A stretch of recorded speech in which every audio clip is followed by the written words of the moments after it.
hear me squeal with delight, like a young girl, if it comes on.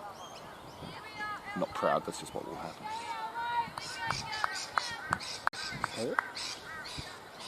If you can write it works, I'm there.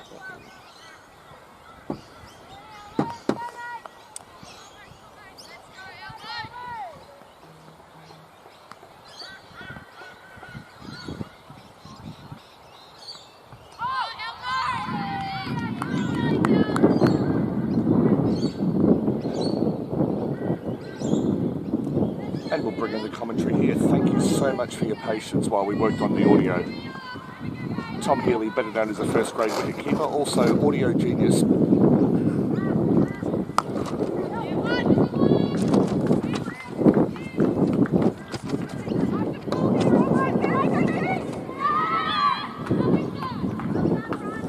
run-out chance given not out by the umpire. Let's reset. Semi-final of the Under-19 women's competition in the Mazda Brisbane Premier League, the first ever Brisbane Premier League. This is second versus third. The Gold Coast Waveriders, who finished second, are in the field. There's Emma Taylor bowls from the clubhouse end.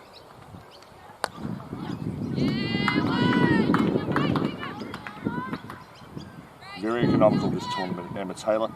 And in the teal and orange, let's call it teal and tangerine, we have the Coastal Marlins batting. Riley Wotherspoon is still here. Nicola Bradford was out before. Caught at point. The ball keeps low. A bit of a draw shot from Charlotte Lutz, who came in at number 3. The usual fierce opening spells from Julia Kavanagh, left arm from the railway end, the far end. Meg Measure from the near end. Riley Wotherspoon, captain, holding the fort. That will trickle out to square leg for a 1. Right shot, no connection. And speaking of no connection, thank you very much for your patience while we sorted out the audio here at Peterbridge Oval in Redlands, about 20, 30, maybe 30 kilometres to the east of Brisbane City. Top edge, but it will fall short of mid-wicket. The single is scampered. In fact, it went under the fielder. They thought of a second and wisely decided against it. It was fielded at square leg by Taylor Hamlin. So Taylor's over finishes. The score is 1 for 36. Power play, of course, over.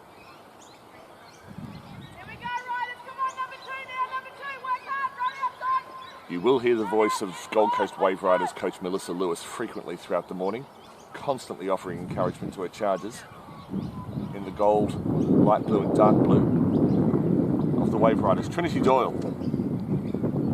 who has been both threatening and economical throughout the entire tournament. And very good coming in batting at number 5 as well. She will bowl to Charlotte Lutz.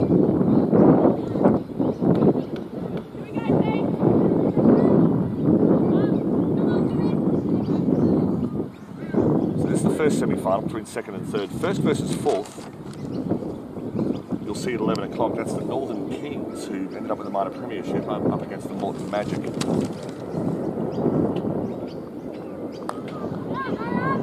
Lovely flick off the legs. There is a square leg boundary rider, but won't be in quickly enough to prevent 2 runs.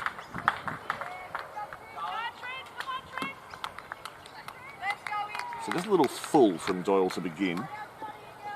And you will see, actually you may not see towards the bottom of your screen because the scoreboard's over it, but we have a boundary rope today. It was just boundary markers yesterday, but we are treated to a rope. We have black sight screens and a boundary rope. Hashtag professional. Again, this could be 4. Well fielded. Very well. Toshak did superbly, but it has rolled into the rope. It was a brilliant diving effort at square leg, just couldn't prevent it. Doyle just struggling to find her length early in the spell. This is the 4th consecutive day of cricket in the Brisbane Premier League for these women, and most of them played Brisbane grade cricket on Sunday as well, so it's test match level fitness required for under 19 women. Much better delivery. It's gone out to deep third, where it will be fielded quite strongly, actually, by Holly Thomas. Charged into the ball. It's Wotherspoon and Bradford. May see Bradford's cartwheels in the field later on, depending on the state of the match. It's very tense. She may do a double cartwheel to calm everyone down.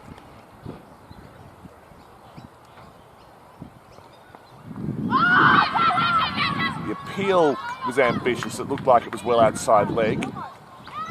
Just a single, well run by Lutz. Saw that the throw was over the bowler. The mid-on was back in the circle. So this is about as expensive as Doyle's been the entire tournament. She's known to bowl entire spells for fewer runs than this. Mind you, the quality of the batting with Wotherspoon and Bradford is something to behold. Whacked, it's definitely 4, 1 bounce over the rope. So 3 full deliveries from Doyle in this over, on leg stump, and 10 runs conceded as a result. It's Wotherspoon. These two teams have met this tournament already. They met at 2 p.m. on Monday, not on the live stream, on one of the other fields at Marchant Park, and Wotherspoon helped herself to 94 not out off 65 balls. On track here.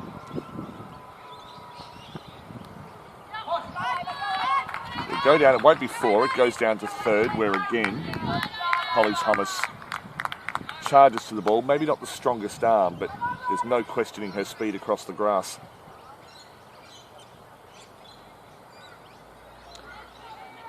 So the 50 comes up for the Marlins.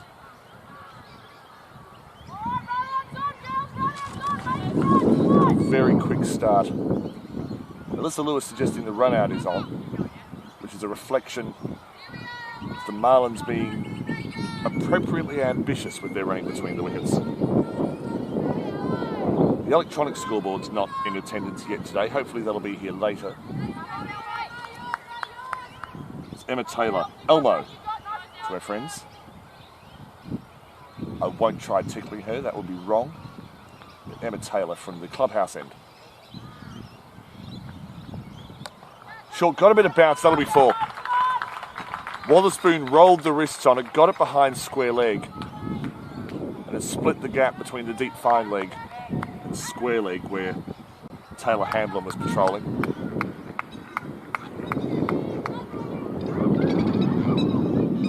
Sevi Kaur was the other fielder who wasn't quite able to make it in time. So the Waveriders bowler's being attacked, which has only happened really twice before in this tournament. Pull shot, that's gone over the top. It's at least 4. 1 bounce 4. In fact, it's been corrected.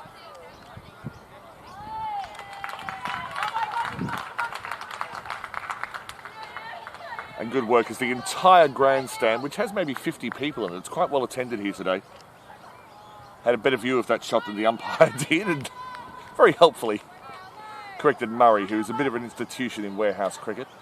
Been around for about 20 years and umpiring here in today's semi-final. Much better ball from Taylor. It's been straying onto the hip. That one was straight at the off bail.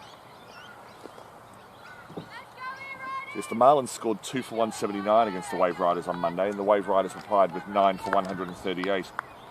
Michaela Wrigley scoring 62 in that effort for the Waveriders. Okay, it's edged to the offside. Taken by point. That is an excellent comeback from Taylor. Wotherspoon was attacking. Trinity Doyle didn't have a long way to move. And she's been attacking this over Wotherspoon, but came unstuck there as Taylor found her line outside off stump, drew the outside edge, and it skied to Doyle at point. Doyle made no mistake. 2 wickets down as the left-handed Lucy Hamilton arrives at the crease. So Wotherspoon, no 94 for her today, but she gets an appropriately warm reception from the spectators, opposition coach, and her own coach.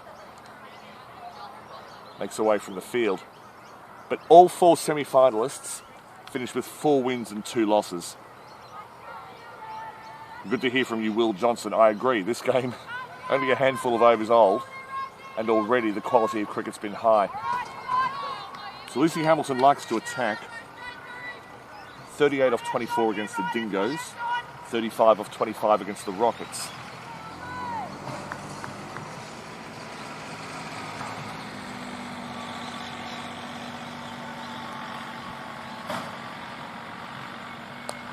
Taylor around the wicket, pushing it across Lutz. Some excellent fielding at point. A little fumble, but got in quickly, Doyle.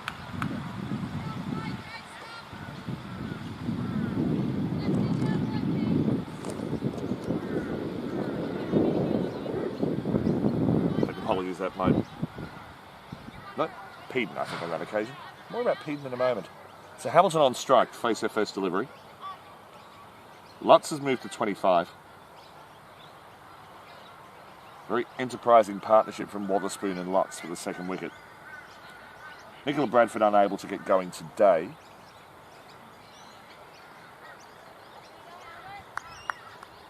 So Taylor staying round the wicket to the left-handed Hamilton.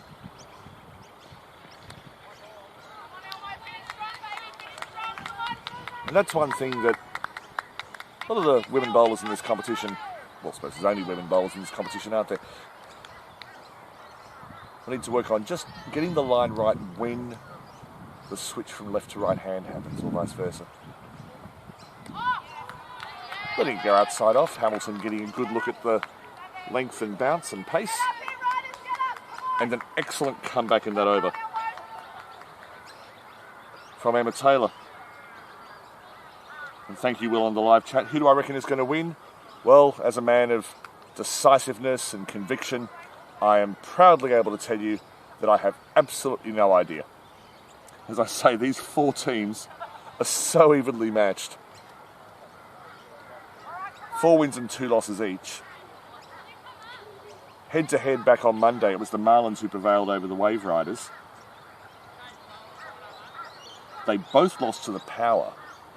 The Western Power were able to beat both of them and not qualify for the finals. In fact, both of these teams at 2 o'clock yesterday effectively played quarterfinals. The Waveriders played against the Power here on the live stream on Peter Burge at 2 o'clock. You can see the replay of that on YouTube. Had the Power won that, it would be them in the semis and not the Waveriders. And similarly, the Marlins played against the Rockets. As Taylor Hamblin is introduced into the attack. Bowling off spin.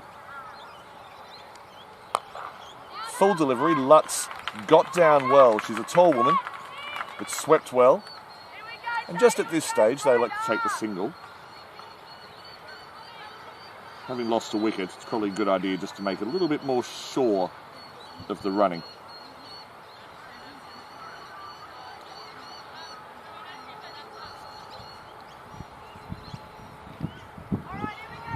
Field is reset for the left-hander. I'll get to the chat messages in a moment. Thank you very much, everyone.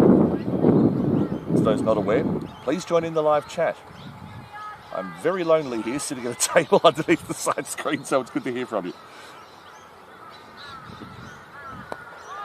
Beautiful length delivery from Hamblin. And it does get past her and long on his back, so they are able to scramble a single. So the field will reset, generally speaking. The deep fielders are on the leg side and then they're up on the offside. But thank you, Wade. I hope you got the milk last night. Big support for the Waveriders. Graham from Christ... Oh, back to the commentary, Daniel, as Hamblin ties Lutz up. Graham from Christchurch, good to hear from you again. His Coastal Marlins shirt arrived yesterday. Fantastic.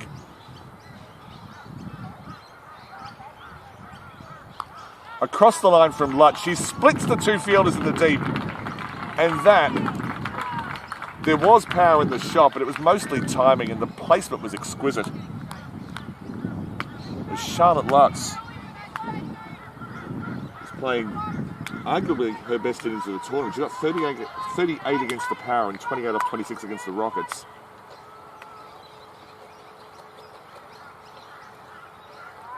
Full delivery. Timing, oh, brilliant fielding at square leg. Superb work by Grace Collins, who ran behind the umpire, picked it up one-handed, fired it in. They still got a single because they were committed to it, but Hamilton had the scamper. And Kiana Crump, good morning to you, who I believe, Kiana, sorry, I think plays second grade for Wests. I've been trying to do my research, and she's put her support behind the Marlins today. So for human water-based creatures in the Waveriders and mammalian water-based creatures in the case of the Marlins, both getting support. Black coffee for Wade this morning. That is the opposite of what I like to drink. White tea, as in black tea but with milk in it. Get off the coffee, get onto tea. Your IQ will raise immediately. Enough about beverages, because we have what is so far a high-scoring semi-final. 2 for 69.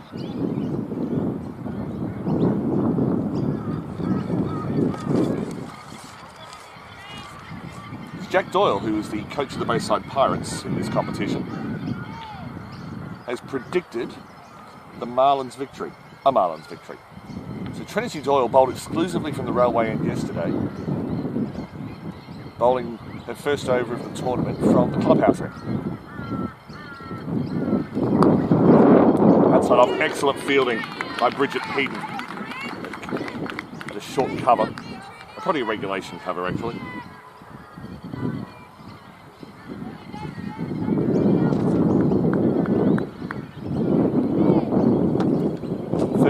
Past 8, bright and breezy here today.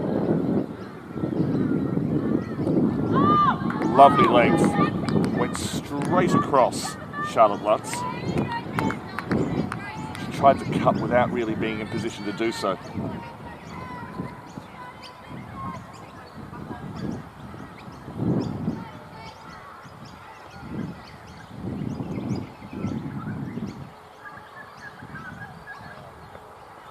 Another good length ball from Doyle, slightly shorter, trickles to Peden at cover.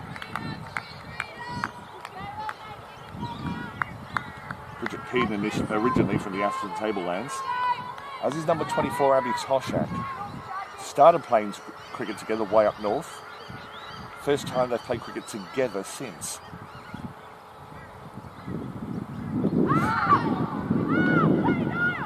I wasn't a very good batsman, but I'm going to suggest that was the wrong shot to play to that ball. A full ball angled outside off stump.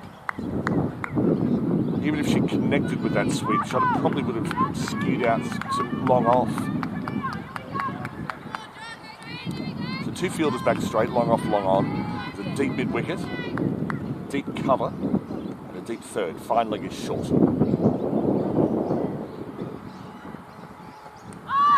Superb. Been very impressed with Trinity Doyle this week. Broke into first grade this year with Ipswich at the Catherine Raymond Shield. Is looking the goods. There's Lucy Hamilton.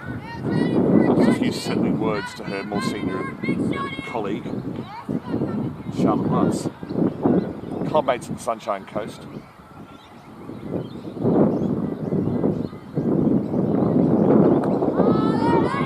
The length is impeccable. Far too full from the other end. Possibly overcompensating. The wind today, if anything, the flags have not been put out. What's going on? Sack the flag person. But if anything, it's blowing the opposite direction from yesterday. It's blowing from behind me, from the north, towards the far end. And possibly Doyle bowling into the wind before was trying to overcompensate and push it through a bit and bowl a series of full tosses. Here with the wind, got her length absolutely right. And for the first time in this match, Charlotte Lutz has been calmed down.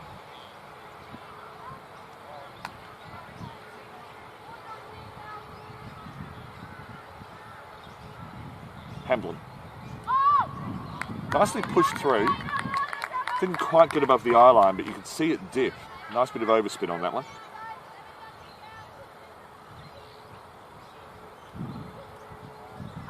Straight onto the legs. This should only be a leg by. Good work from Wrigley. Very quick to get the glove off. Shy at the bowler's end. Missed. If you haven't seen her stumping in yesterday afternoon's match, off Trinity Doyle's bowling, up to the stumps, quite a sublime piece of work.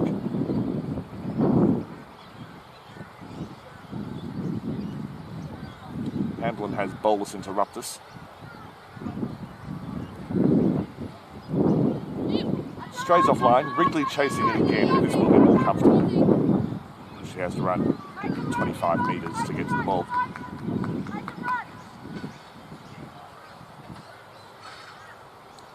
Just past the halfway mark, at this run rate, 135 is on the cards for the Marlins. 2 for 69 at halfway. First lofted shot received from Hamilton, but it's gone to point. Easily taken. Hamilton choosing the moment to attack. But Emma Taylor barely had to move. The ball would have been spinning, so there was a little bit of work to do with the catch, but she was very calm underneath it. And Lucy Hamilton has to go. Just one today for her. Taylor Hamblin, who's had her success with the ball through this series, 2 for 27 against the Magic being her best. Also good with the bat, had a good innings against the Kings, so she knows how to produce the goods against the top-ranked opponents. Hamilton with a rare failure, she'll be looking to make up for that when she gets the pill in hand in maybe an hour's time.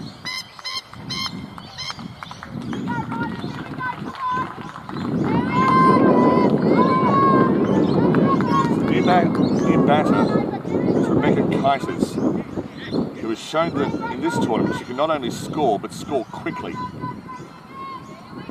On the live stream the other day, she scored 45 not out of 30 balls.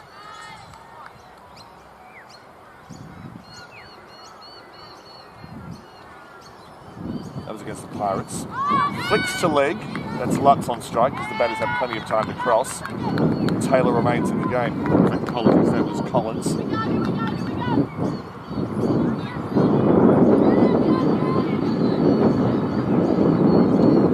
Field switches.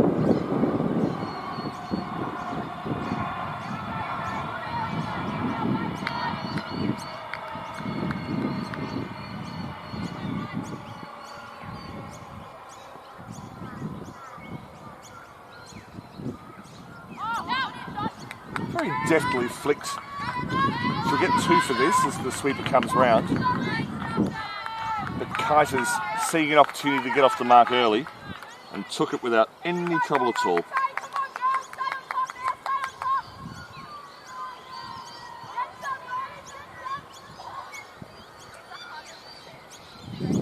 So a successful over for Hamlin, 1 for 5 from it. She has 1 for 10 off her 2.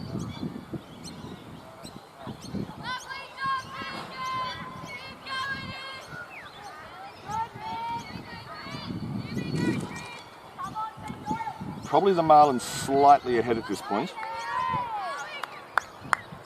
but only slightly. Trinity Doyle has the ball.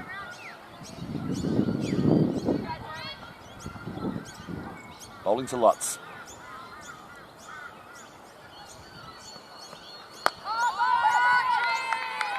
You may have noticed that the non-strikers end, Rebecca Kiters. It's pronounced Kiters if I say Coiters, that's an old habit and mistake, and I apologise. But crouching low as Doyle is in her delivery stride, ready for takeoff. If they allowed starters blocks at the non-strikers end, she'd probably be using them. As Kavanagh just switches fielding positions with Sylvester and puts herself in the catching position at long on, which wasn't really a thing until T20 came in.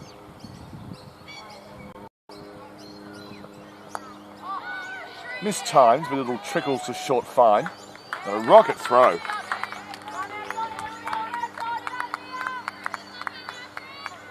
The Waveriders throughout this series have looked to create opportunities in the field. Put the pressure on with strong throws, charging towards the ball. So Kiters to face Doyle for the first time in this match. And already the Waveriders have taken more wickets against the Marlins than they did on Monday.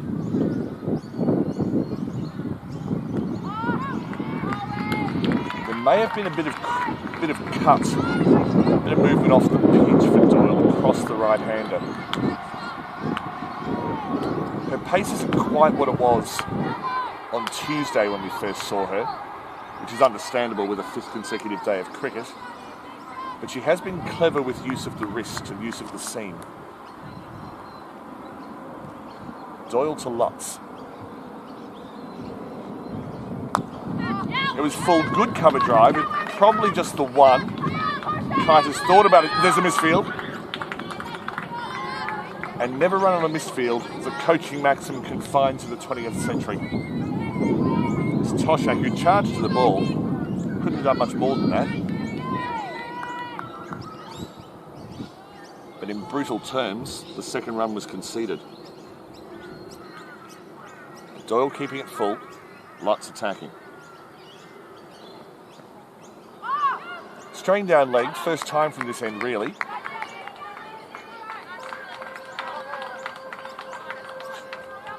It has gone for 4. Appears to be runs. So just a little tickle on it from Charlotte Lutz. And she's advancing rapidly.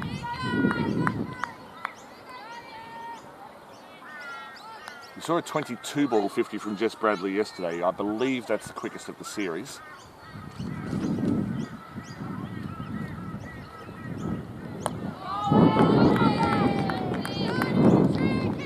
Lutz was never really interested in breaking that. Really, Bradley's innings yesterday was played according to the match situation, as Lutz is batting now.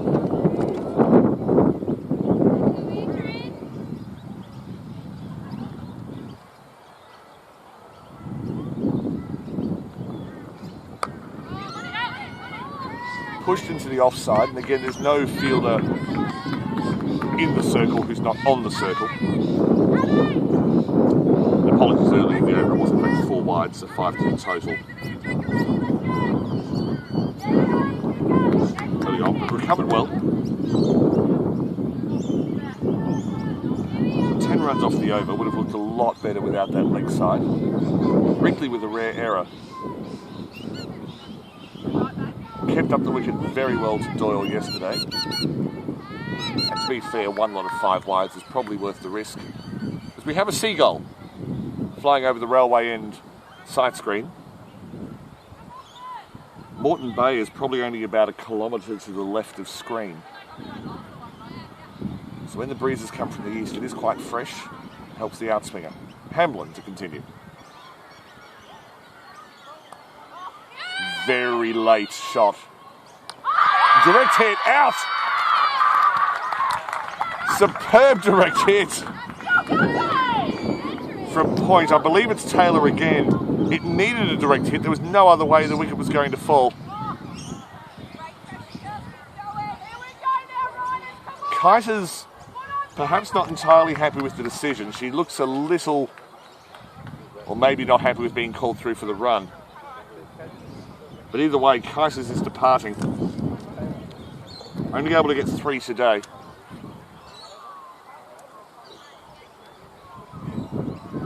The new batter will be Charlotte Briggs. Briggs has had her success with the bat this tournament, 22 not out off 18 in a late charge against the Dingoes. More of a bowling all-rounder. A couple of very good performances, 2 for 25 against the Magic, 3 for 26 against the Rockets. But needed with the bat here.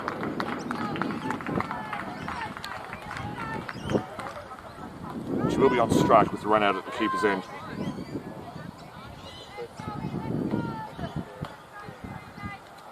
The run out's been credited to Trinity Doyle, and it was in with the left arm.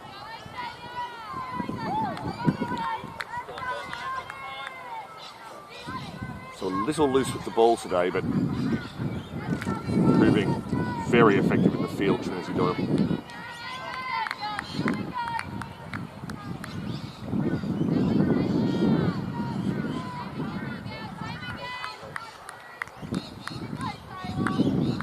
Hamlin to Briggs.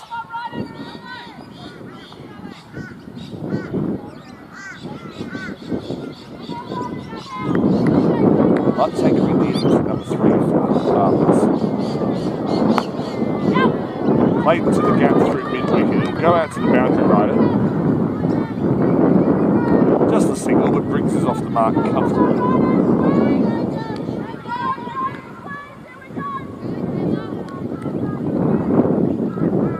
for 85. Along the ground, but lovely fielding at cover.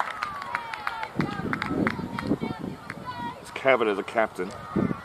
In from the circle, so she has put someone in closer now. Namely herself. Beautiful sweep, but again just out to the boundary rider.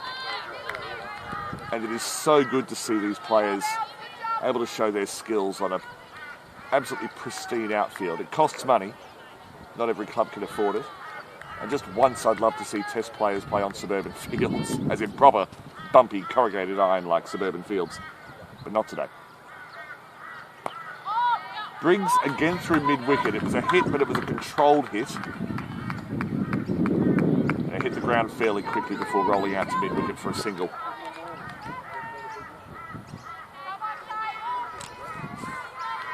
So Hamblin, apologies. Full toss, possibly a no ball. The umpire had to get out of the way of it. A missed field mix-up. Not enough of a mix-up.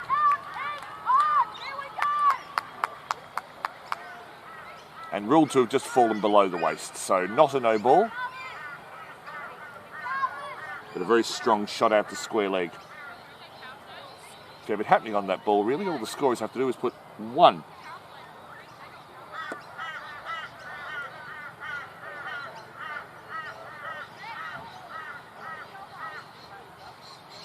And the power surge has been taken.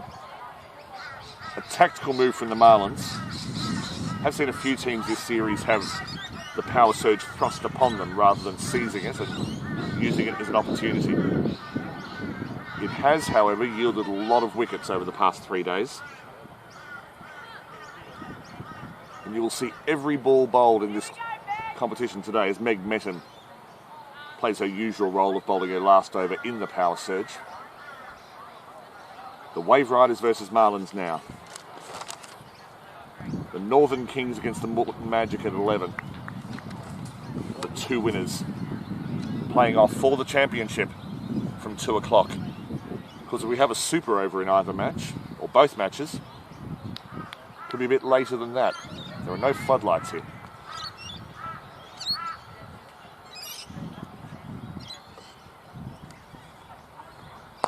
Full, over cover.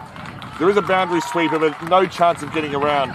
The two deep fielders were at deep cover and long off. And Lutz split the difference. Her placement has been a feature of this innings, 42. 42 off 40 may not look as quick as some innings, but in a semi-final against a quality bowling attack, Lutz has been quite brilliant.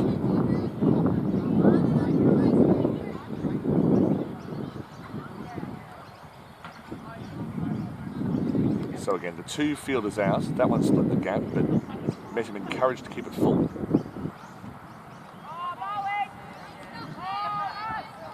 Just losing control there.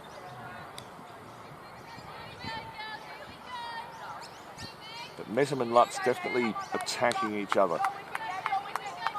Metten perhaps trying to bowl it more into the body, not allowing Lutz to free her arms. Got it wrong then. Plenty of chances remaining.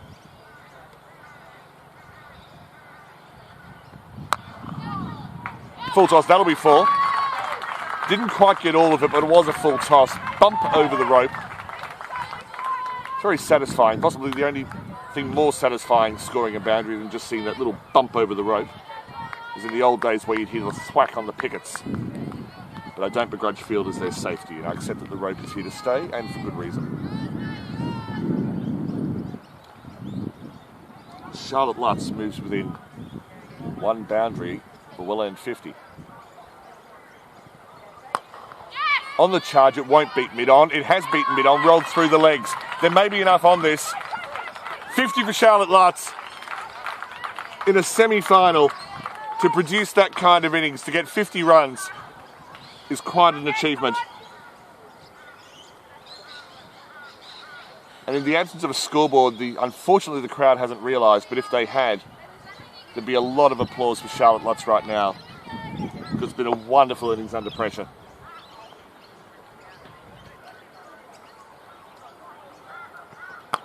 beautiful comeback from Metten and good fielding in her follow through. This is top level cricket. And I encourage you, if you can, get out to some Catherine Raymond Shield games. It's free. You turn up to some beautifully kept suburban grounds. There are many worse ways to spend your Sunday.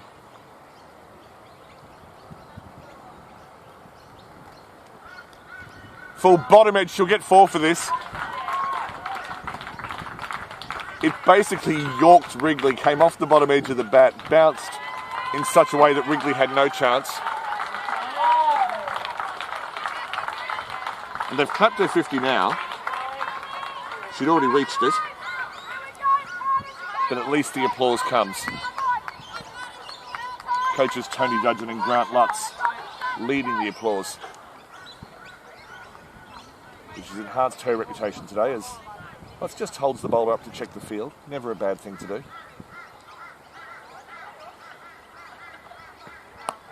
Top edged.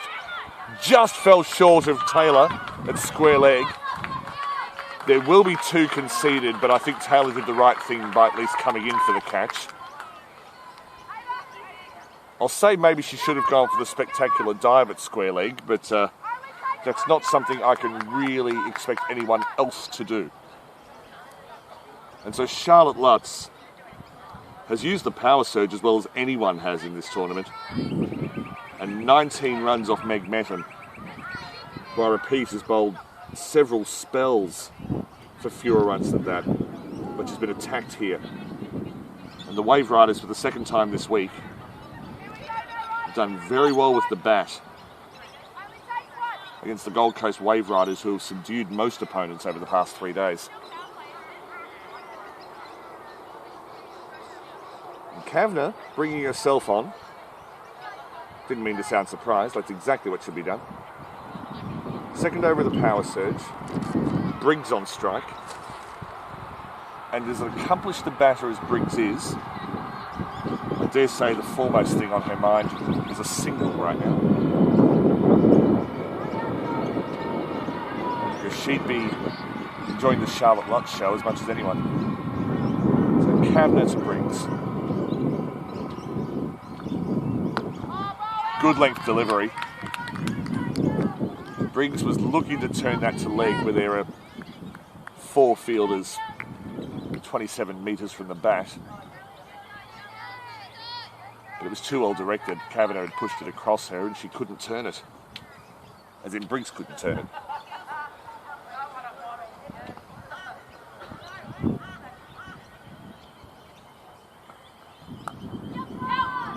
Nicely dabbed. It'll be fielded by Toshak at short third. And that brings Lutz on strike. As the spectators just inch forward in their seats a little. They can see the battle's on. Good left arm bowler against a good in-form right-hand attacking batter. Round 1 goes to Kavanagh. Got the length right. And Lutz, she got stuck a little bit yesterday, Charlotte Lutz, just trying to cut off the stumps, which needs to be done with precision. It can be done, particularly in 2020, but not quite like that.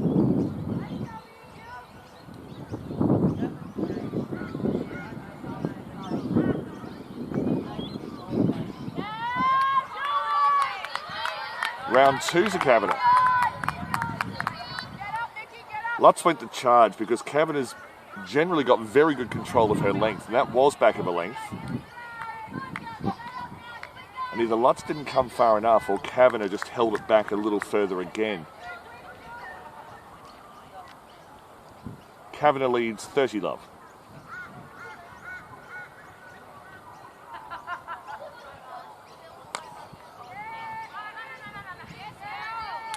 And given that Lutz didn't time that, we'll call it 40 love.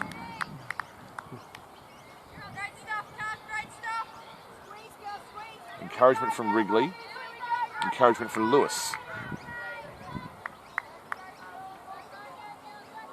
Belinda McDougall reclining just past third, deep third.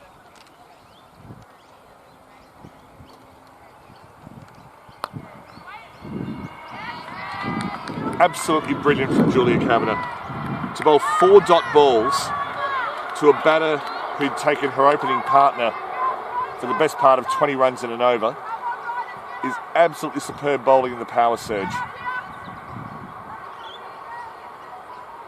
I got to meet Julia yesterday afternoon for the first time, and I told her that I'd seen her 12 months ago and thought she was appreciably quicker now than she was then. And she was surprised because she thought, oh, I actually thought I'd dropped a bit. So possibly I saw her on a slow day 12 months ago. Prepared to concede that. But from my perspective, she was a good bowler 12 months ago. She's a very good bowler now. There's Emma Elmo Taylor, wearing a uniform that's probably more like Big Bird than Elmo. Will resume the attack from the clubhouse end.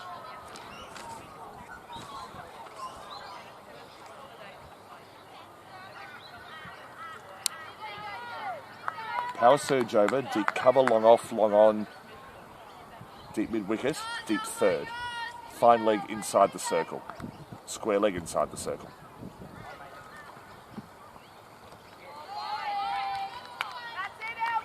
And Briggs trying to hit the ball without moving across to it. There's nothing like a wide, well directed from Taylor.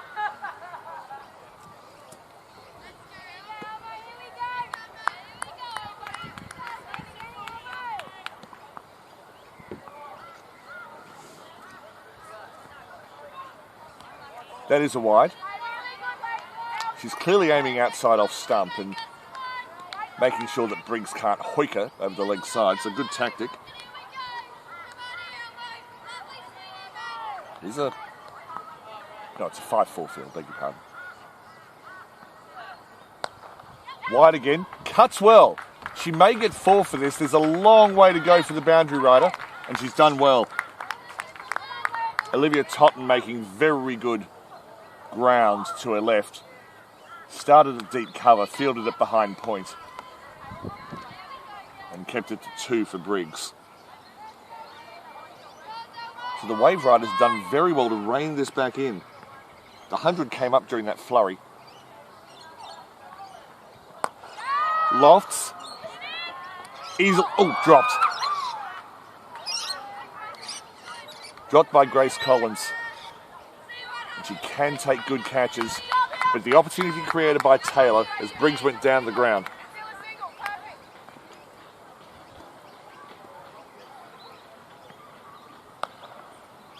Cut by Lutz, the misfield will allow the single.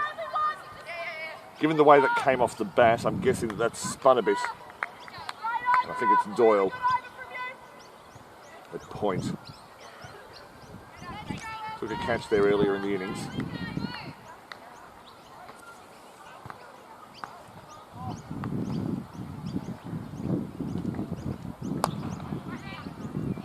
Briggs on the charge. To be fair, probably got the length she wanted. Just didn't connect. Toshak's in a bit closer on the leg side. Peden in a bit closer on the offside. Clever captaincy from Kavanagh. Lofted to long on. And it's for Kavanagh, unfortunately. Maybe she got the sun in her eyes. Came in to catch it, realised she'd misjudged and sailed over her head, and then bounced inside the boundary. That's unfortunate from Kavanagh. She knows exactly what she did wrong. She doesn't need a middle-aged man with a microphone to tell her what went wrong there. But on the other side, some excellent attacking hitting from Charlotte Briggs, who realises there's still plenty of talent in the shed. She has licence to attack. So with 4 overs remaining, 4 for 117.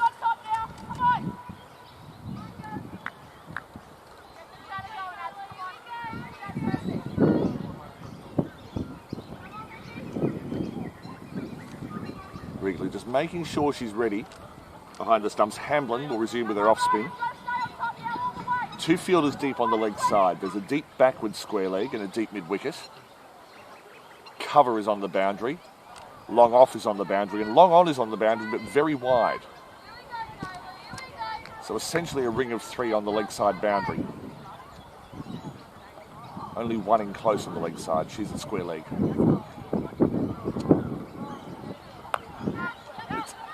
And nearly picked her out.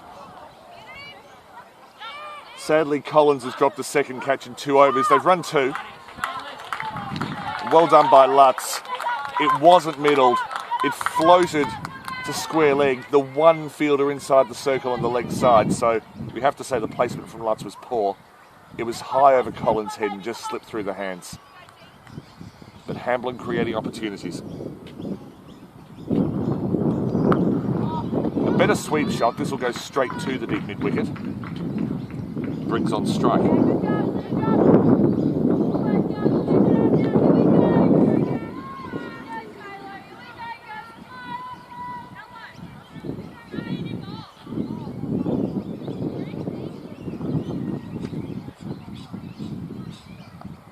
Kavanagh just asked Taylor how many overs she's bowled.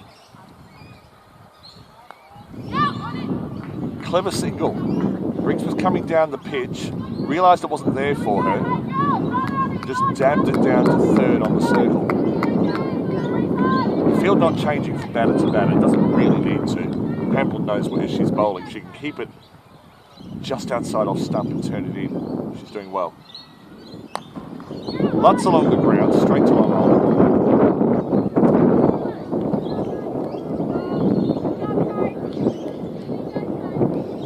Safe fielding from the core, semi-core on the boundary.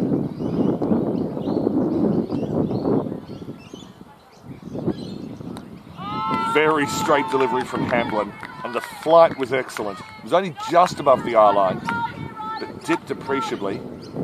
Briggs suddenly realised she was in the wrong position and could only defend.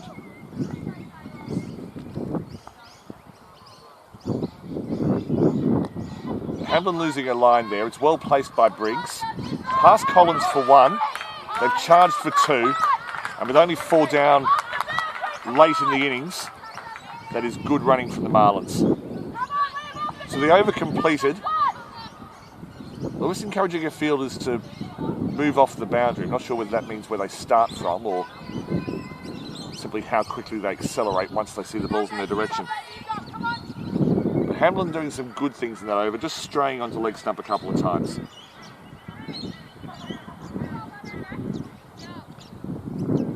Seven off the over. Hamblin finishes with 1 for 21, which in the circumstances is very good. Just over 5 and over in a semi-final. You'll take that. Kavanagh's bowled out 1 for 16. That was exceptional. Particularly as he bowled 3 overs under fielding restrictions. Metham has 1 left, Taylor has 1 left, Doyle has 1 left. Metham will bowl out now, none for 34 off 3. She got lutzed earlier in the innings.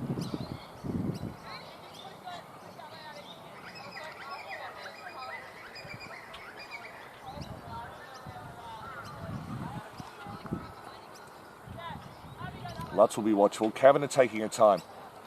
And she's earned that right. It's 10 past 9. We didn't start at 8 o'clock, started a little late, so the 80 minutes won't expire for a little while. Slow ball, it's top edged. Oh, just cleared the fielder. There's a fielder at a deep backward square leg. That's Taylor Hamblin. The umpire just trying to work out which side of the rope it landed. It did fly for 6. It was a good effort from Hamblin, but she would have needed to be my height plus some to be able to reach that. So not quite convincing, but it is 6 runs to Lutz.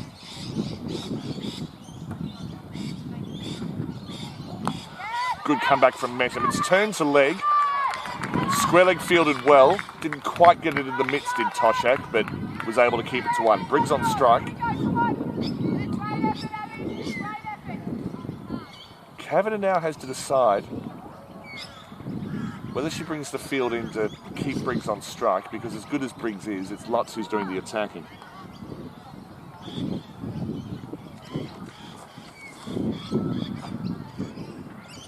Third's gone back. Fine legs come up. Probably to cut off that little dab shot that Briggs plays into the offside. Beautiful Yorker from Metham. Just slowed her pace down to make sure she got her length right. And it wasn't just a Yorker length, it was also into the body. Briggs can place it leg side, but generally looks to place it off.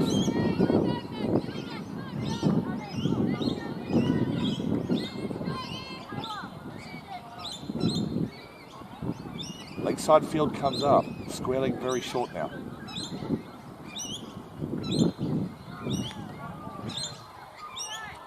Just strain from Mesham. Again, she's trying to get it into the body of Briggs, just to tuck her up, cut off those offside shots.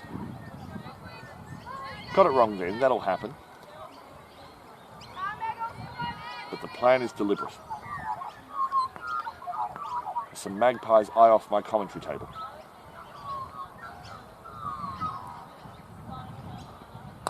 Okay, skied into the offside, just fell to the left of Peden. Not a safe shot at all, but Briggs advances by 1.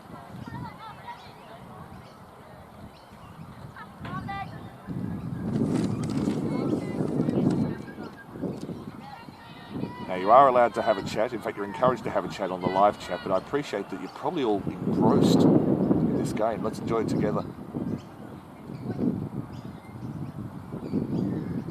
Lutz down the wicket, yorked herself. Sevi Kaur was in on it quickly and just fumbled, which allowed Lutz to get a single. But lovely bowling from Mesham. She's hit that Yorker length several times this over. It's caused problems each time.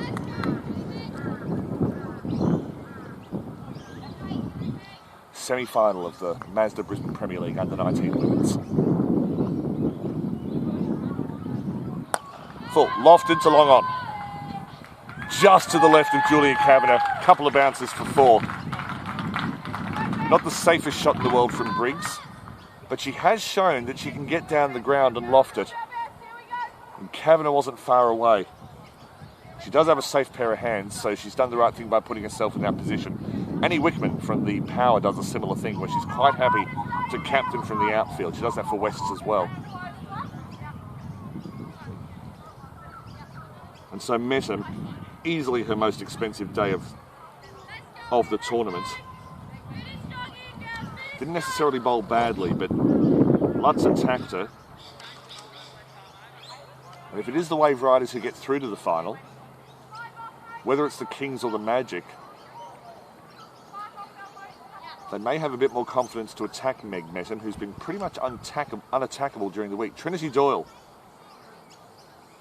bowled a maiden today, then gone for 22 off the other 2. Lutz to leg. There's plenty of bat on it. It's gone underneath the square leg fielder. 4 runs. Lutz moves into the 70s. That's her 10th boundary. Also hit a 6. We saw our first century of the Under-19 women's competition yesterday. Congratulations to Ruby Strange.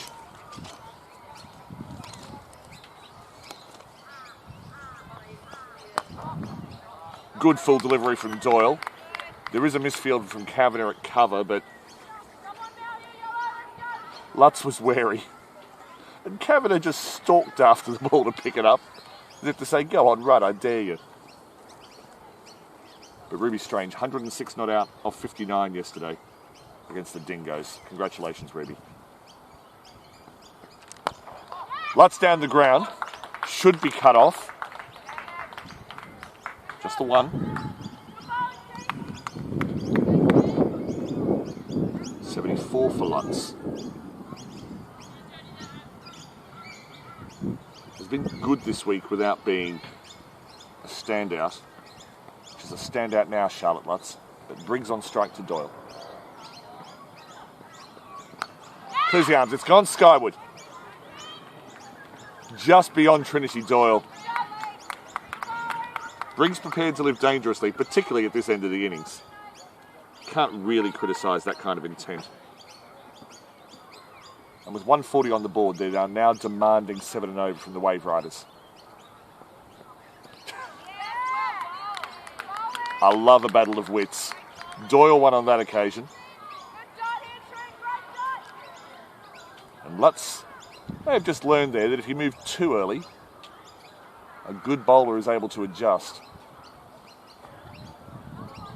Definitely moved before the ball was released there, Lutz.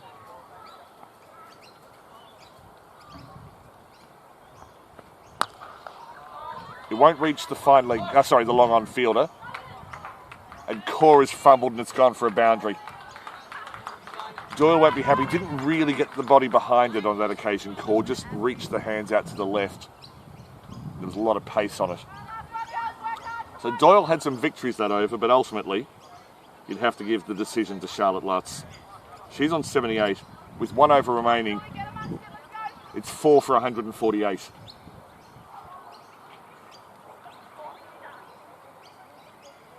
Not beyond the Waveriders. Michaela Wrigley can motor.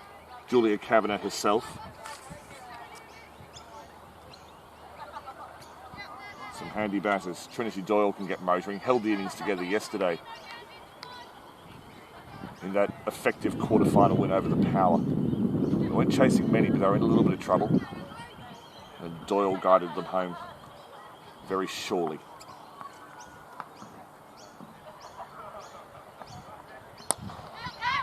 Just to the left of Peden, it'll be picked up by the boundary rider.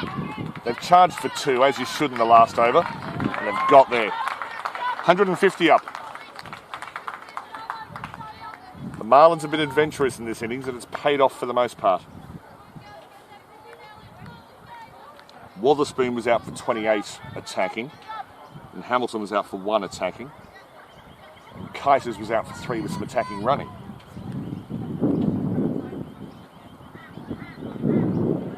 Briggs going for the walk. It's out towards mid-wicket.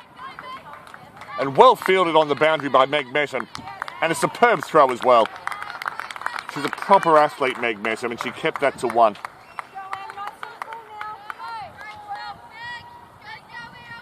Briggs to 22. Do not underestimate her role in this partnership, which is swung to leg. There's plenty on it. Meg Mesham! Let me describe that in a moment. She charged round to her right, would have run 20 metres, got it one-handed in her right hand, and then you saw what the throw looked like when it arrived in Wrigley's gloves. Utterly outstanding fielding from Mesham, and she saved 7 runs in 2 balls.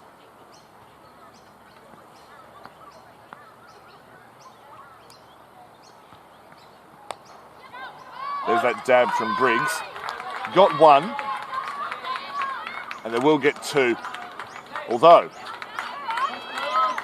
Briggs had to scamper. She didn't really want the first one hard. Again, 5th consecutive day of cricket. Up very early in the morning. Don't know how much sleep these women are operating on.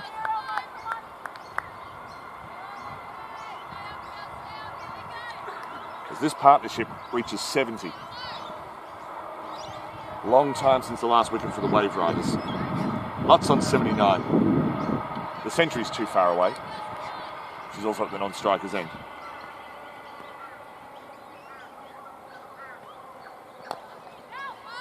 A full toss, but not able to get underneath it.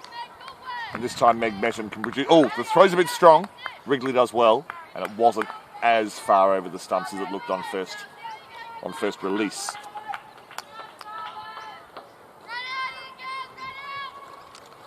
Such an enthralling innings.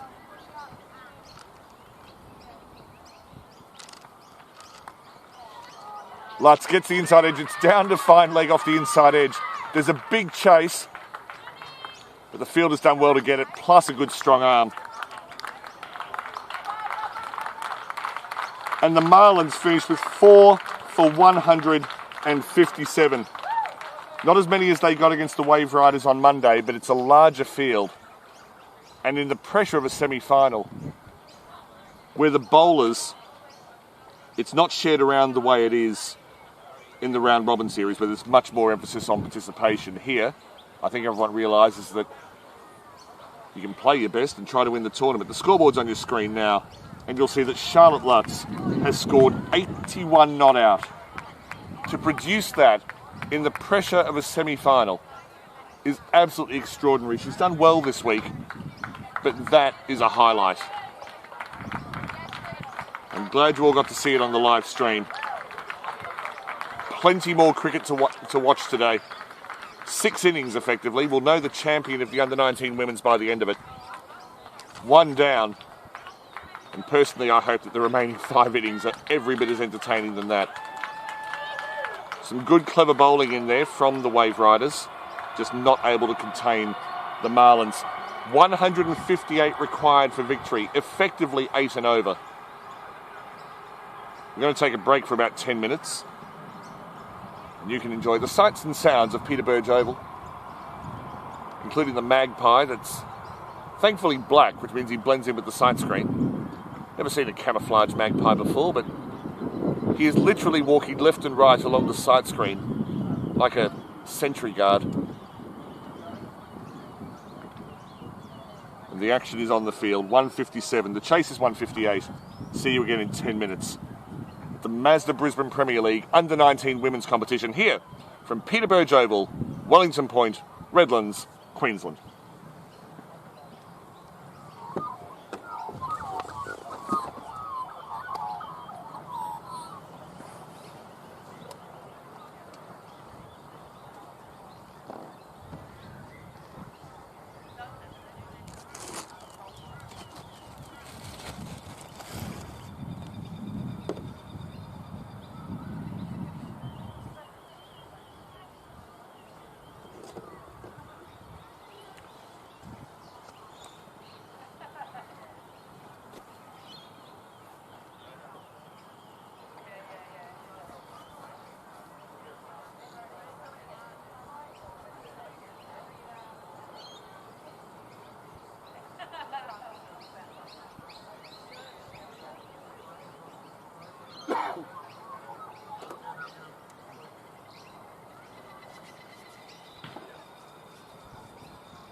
Well, welcome back to Peterborough Oval for this semi-final of the Women's Under-19 division of the Mazda Brisbane Premier League. The Gold Coast Waveriders chasing 158 for victory. Abby Toshak on strike, Julia Kavanagh to open the bowling. What am I saying? Lucy Hamilton to open the bowling from the far end. Beautiful Yorker.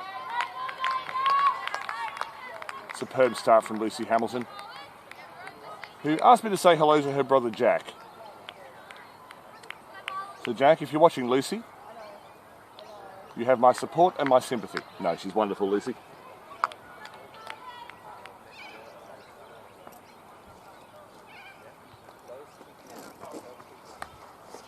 Slashed away, it's beaten the infield. Good fielding on the boundary. Excellent teamwork, actually. Malay gave the final throw in, but the dive on the boundary was made by Crewcamp. The Waveriders are away. 157 for the Marlins, anchored by 81 not out from Charlotte Lutz.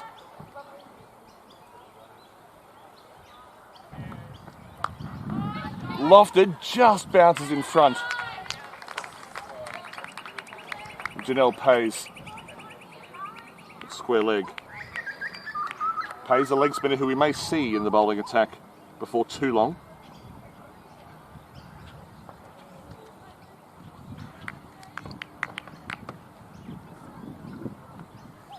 Hamilton from the Sunshine Coast.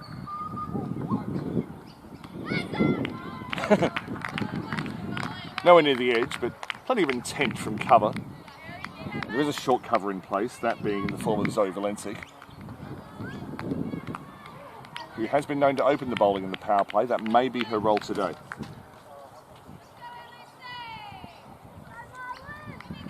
So clubmates, Hamilton to Toshak.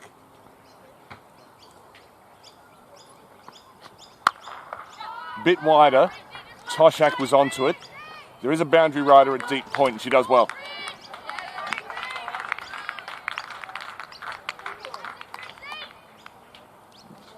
Charlotte Briggs, the other option that is often used as the second bowler in the power play.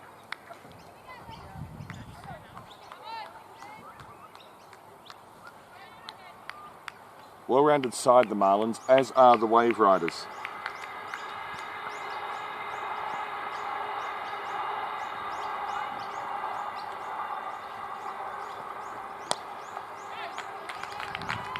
And that is how you play a defensive shot. Michaela Wrigley posing for the coaching manual. Good first over from Hamilton, as the train from Cleveland to the city makes its way from left to right across the back of your screen.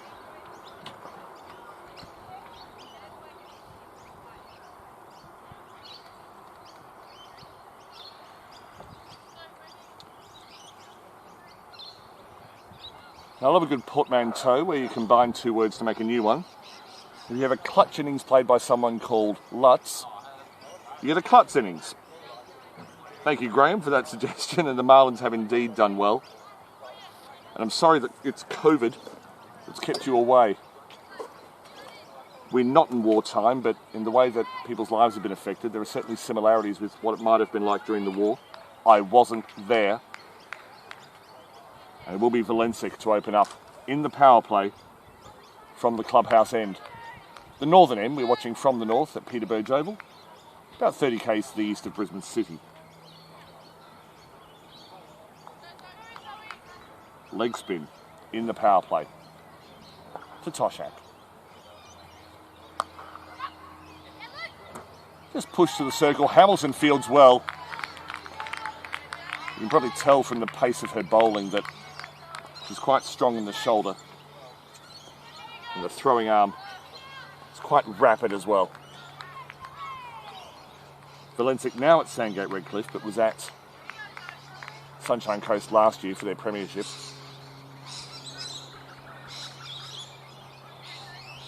And bowled very well in the semi and final along with Ruby Orchard.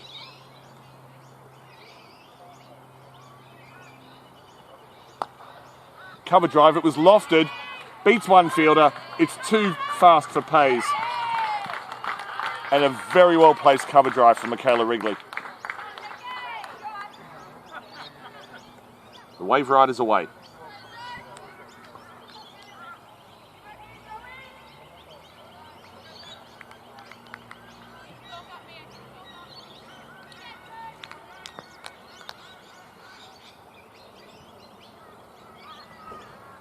Thought about the same shot, realised it wasn't quite in the right spot. The two deep fielders are at deep mid-wicket and deep cover.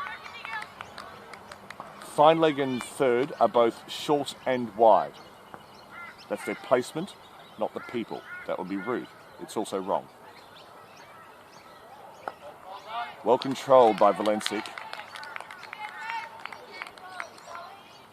And respected by Wrigley.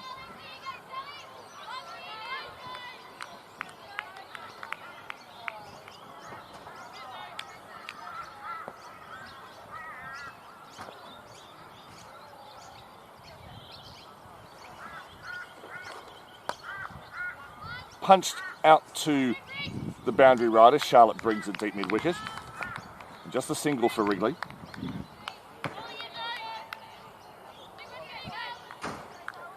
The Marlins scored 1 for 19 in their power play.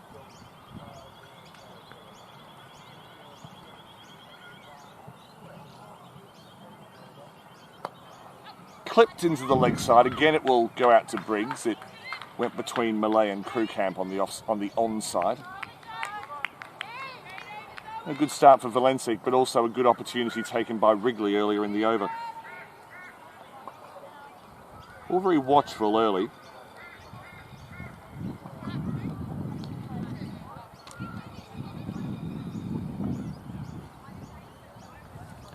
So the stages of the Marlins innings, the power play, the first 4 overs were 1 for 19. The next 6 overs, 1 for 50 as they got to 2 for 69. The third lot of 5 overs was 2 for 39. It was a little stumble. Then none for 49 in the last 5. So we go at 10 and over to finish the innings. It's always the plan, not always executed. Superb work from the Marlins. The match is only half over, just over as it were. Hamilton to Toshak. All Sunshine Coast battle.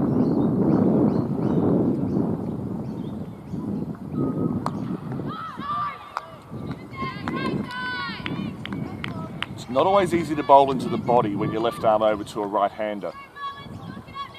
But managed to cramp Toshak for room. That ball also didn't seem to get up. It's been very true bounce here at Peter Burge Oval, but depending on whether you hit the seam or not, that seems to affect the amount of bounce.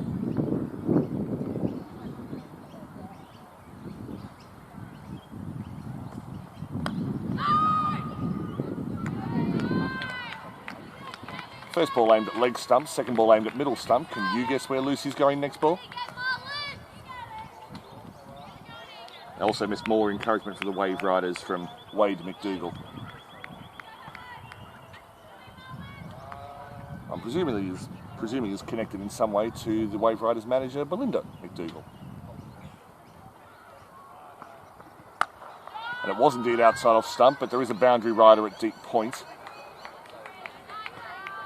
The other fielder outside the circle is at deep third. So Krewkamp and Briggs, the fielders on the boundary. Apart from that, pretty much on the circle. Ring of 3 on the leg side, backward square leg, mid-wicket and mid-on. Gets the edge. It passes Valencic in the gully. Briggs and Krewkamp converge. It's Krewkamp who gets to it first. And 2 to Wrigley. Wrigley's best innings this week has been a 62 off 54 balls against the Pirates. That was on Tuesday.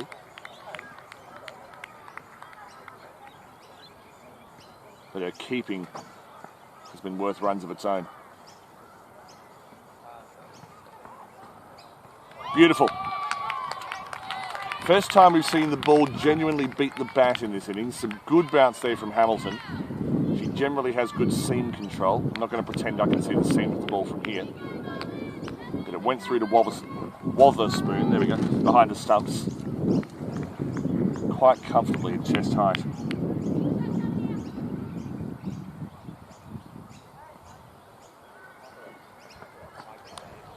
And that was an edge. It'll fly to crew camp at third, at deep third.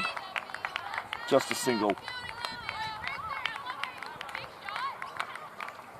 Good over from Hamilton, drew a couple of errors. Two schools of thought about whether you should have a slip in place when you're defending a total as high as 157.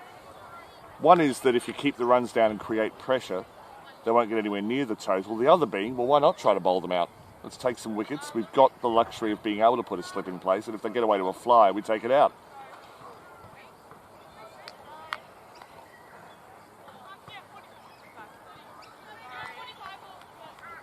So Valencic to continue. And overall, it's been quite a productive power play for the Waveriders. They haven't lost a wicket, as the Marlins lost Bradford during those first 4 overs.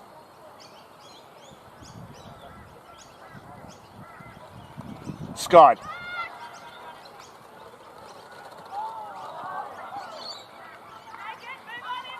It was Hamilton who ended up dropping it. Wotherspoon was charging towards it.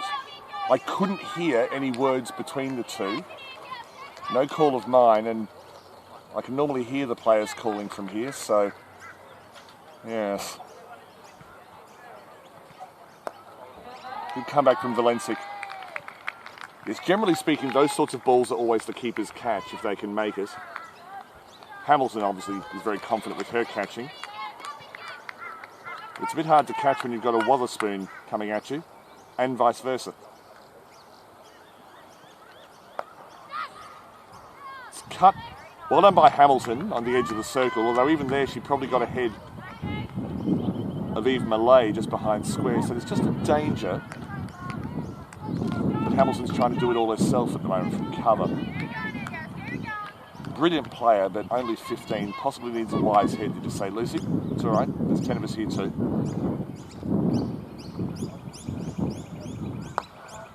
Push down the wicket. Beats Valencic, but crashes into the stumps. No chance of a run out. Wrigley was home, and it wasn't touched. Toshak was home, beg your pardon.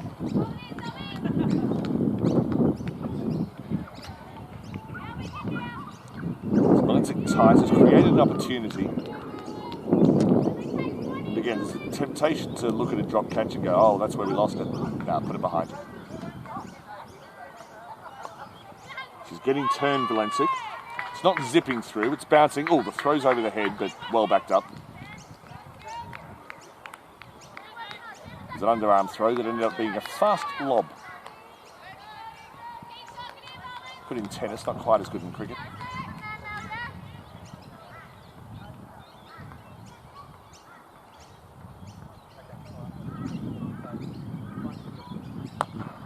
Good cut shot, goes in front of square, underneath the fielder at point.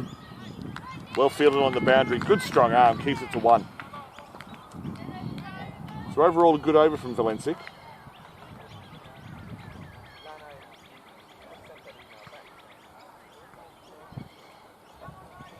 Nicola Bradford on the boundary.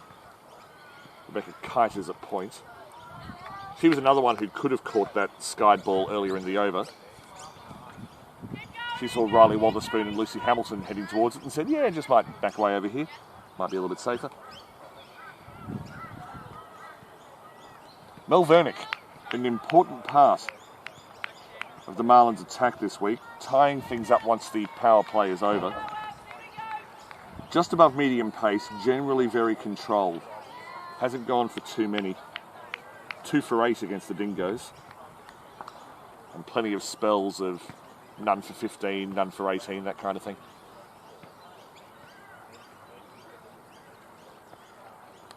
On the money straight away, drew the edge.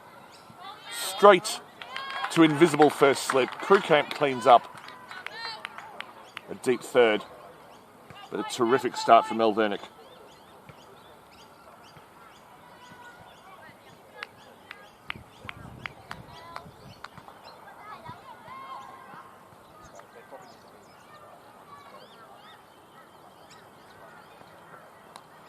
Edged again. Brilliant from crew camp at deep third. kept it inside, dived to her right, and while she was in, and a great throw. You can hear how well it's appreciated by the spectators. Maybe 50 or 60, maybe even more in the grandstand. As well as people in and around the clubhouse. So it's well attended here today. Straying onto the pads, beats Pays at square leg. And it's Bradford coming in from the boundary who gets the throw in. And they complete 2. Well tucked off the pads by Wrigley.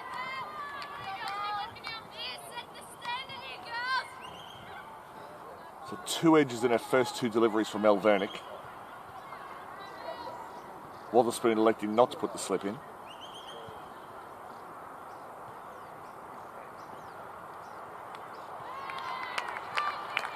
Wide but not called so. Snuck inside. There are painted lines on the pitch. Just make sure the umpires have an objective standard as to what constitutes a wide. So that's for the offside, of course, down leg side. It's anything that passes behind the batter in their normal stance. Swing. Out. Caught it mid-off. It was just spooned up. It was a full delivery. And the catch taken, I believe, by Valencic. And so after a good start, surviving the power play, the Waveriders are 1 down. It's a long batting lineup, but it's Wrigley who departs. And if the Marlins had to choose a batter to get rid of early, they probably would have chosen Wrigley over Toshak. Again, no disrespect intended. And Trinity Doyle has received a promotion, and rightly so. She was superb yesterday in a low run chase. Has a bit more work to do today. And Mel Vernick, after an excellent start to the over, bowling with a red ball in a 4-day match, she would have had 2 wickets at the start of the over, drawing the edge twice. In white ball cricket, finally gets her wicket caught at mid-off.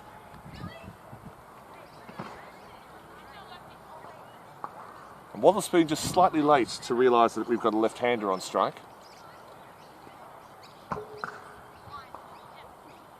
There's an excellent fielding early in the over. Pays comes back to deep third. Krewkamp stays at deep fine. There's a deep point. There's a deep mid-wicket. I think there's a long off. Other than that, we have a point, a short cover. I like to see that. A regulation mid-wicket and a regulation mid-on.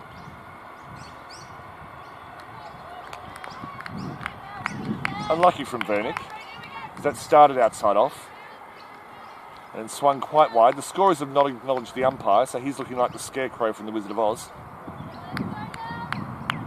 Though I assure you he does have a brain.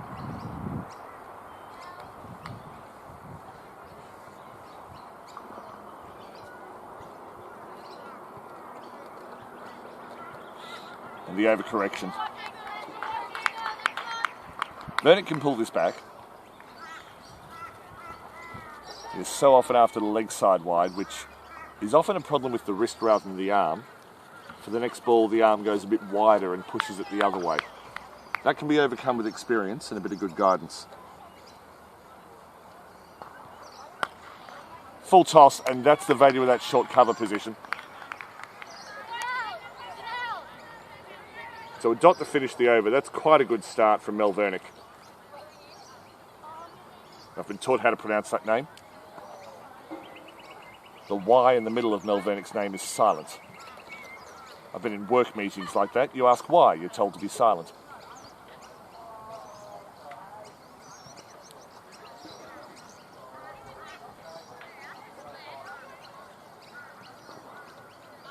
Valencic to continue beyond the power play.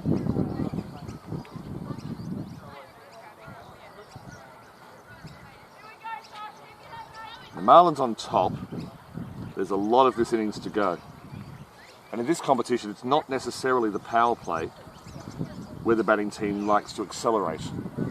They'll take their time, they'll push the ball to the circle, they accelerate when they feel like it.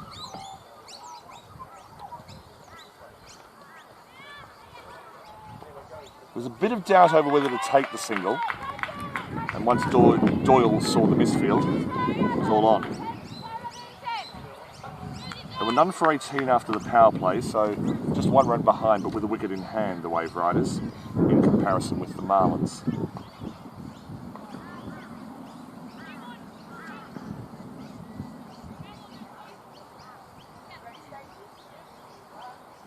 Field being moved for the left-hander. This often happens. Credit to Zita Varatrajan for taking the catch before, mid-off. Doyle guiding into the offside, but the short third cleaned up instantly.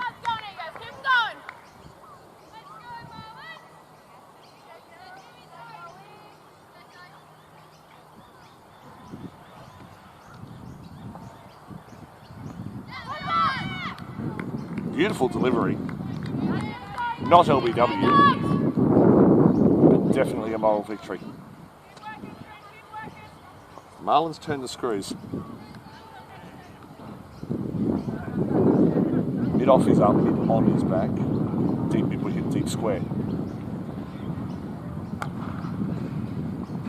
Misfield at mid-wicket, which means it'll just go through the boundary rider for 1. The main value there for the Waveriders, apart from the 1 run, is they now have the right-hander on strike, which means we may see the offside field go up and leg side go back. Now they're keeping it so that long off is back, that's Lutz. And mid-off stays inside the circle. It's like, no, not sure.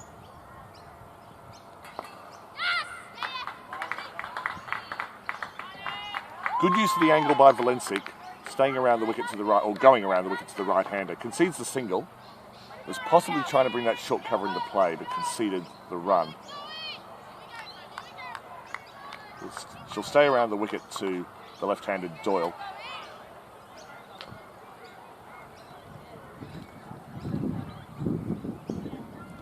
Big turn, and it's played on. That turned enormously from outside off stump. Doyle was surprised by it, jammed the bat down on it, and I think in the end played on, although it may have hit the stumps anyway.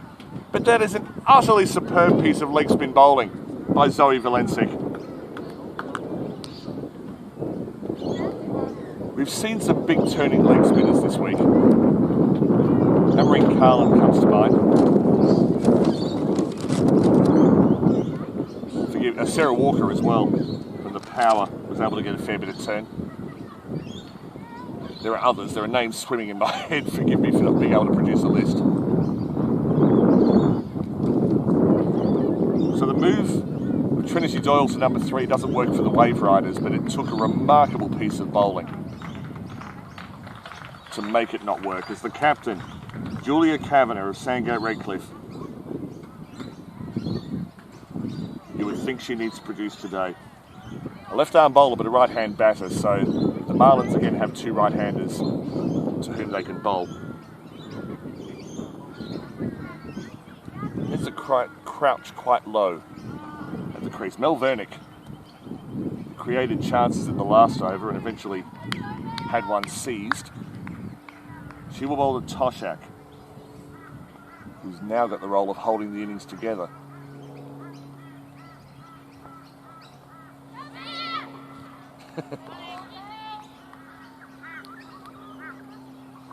I figure if you've been watching the live stream over the week, I no longer need to explain why I giggle when there's an LBW appeal from no one except cover or square leg. They've run a leg by. Kavanagh will face her first delivery.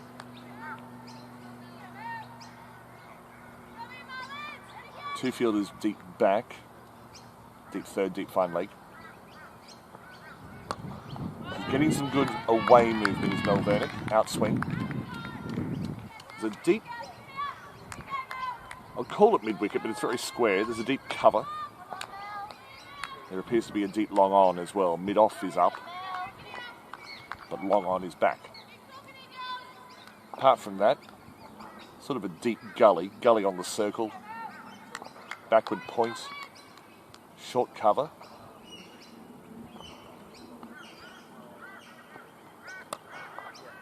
Kavanagh reached quite wide. Briggs did well. Mel Lewis from the boundary suggesting there was a single there. And that was one thing the Marlins did well. They ran to the inner field regularly and effectively.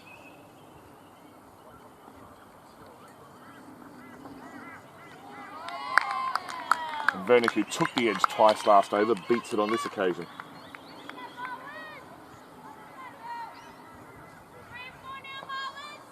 Played against her sister Sophie the other day. Mum wasn't happy. This tournament's not about Mum. Gets the line. She has the advantage of being able to angle it towards leg, get the batter thinking about playing on the leg side, and then swing it back down the line. Quite skillful, the bowling of Mel Vernick.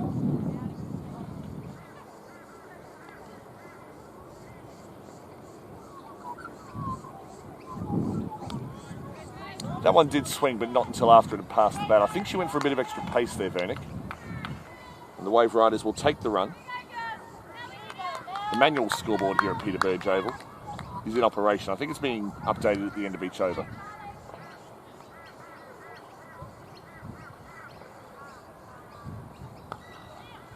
Back of a length. It's about as short as Vernick's got today. Tucked to square leg, where Kiters fields very comfortably. Good over from Vernick, maintains the pressure.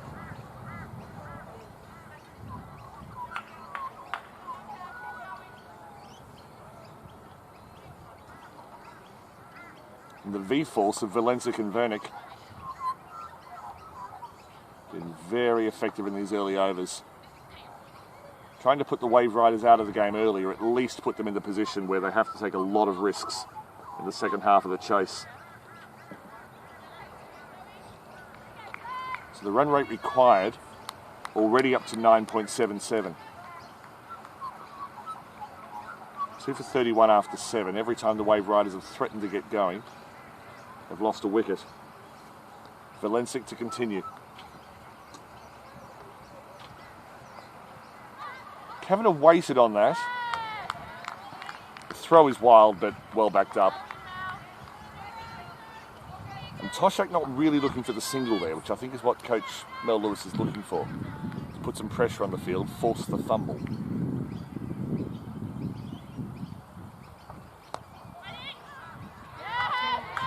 Charging in from square leg. Vernick, in the middle of her spell, was awake to the possibility of a short single, cut it off straight away.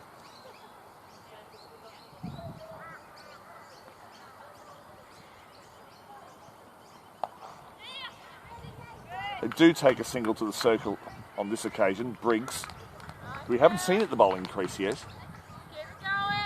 Haven't needed to. Which means the Waveriders are now in a position where they may need to try to accelerate against Briggs and Lutz. Not easy.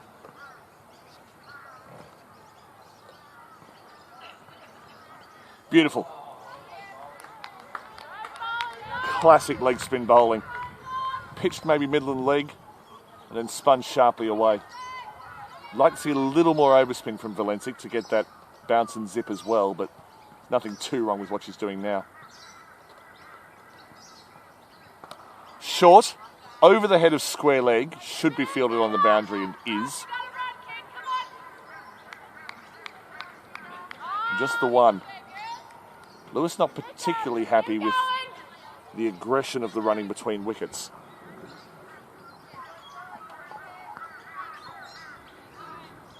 Something to work on, but this is a semi-final. Pulled one down, was played uppishly, but there was no fielder in sight as it's fielded by Hamilton on the mid-wicket boundary. And a very tight over from Valencic.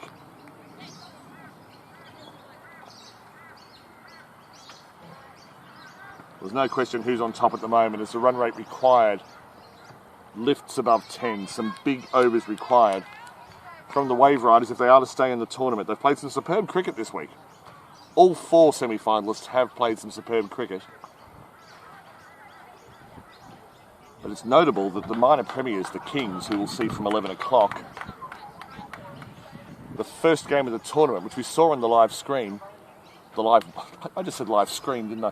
The live stream, lost to the Pirates, who ended up finishing bottom of the ladder, Vernick. Driven by Kavanagh, went underneath cover, not fielded cleanly, and yet no run.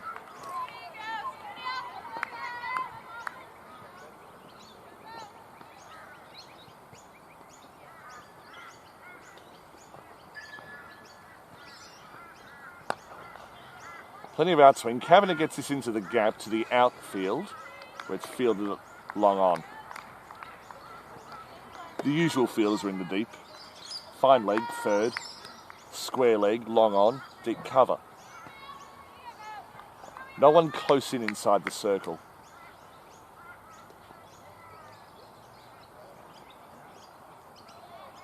Wide, but the bounce ensured that Vernick beat the edge. I think Wotherspoon realises that she doesn't need to do too much different at the moment.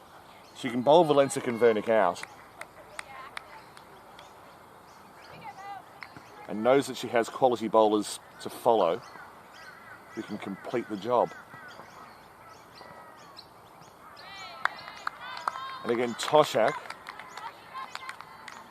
complaining for a wide, looked to me like it was inside the wide line. I realise we've got a fair bit of parallax going on here.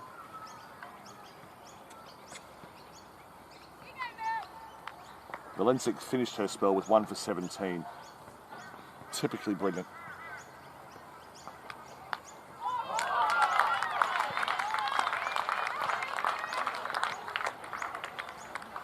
I think the applause for Wotherspoon's keeping just provided better commentary than I ever could. Took a brilliant catch earlier in the week, Wotherspoon. Seen two good keepers in this match, her and Wrigley.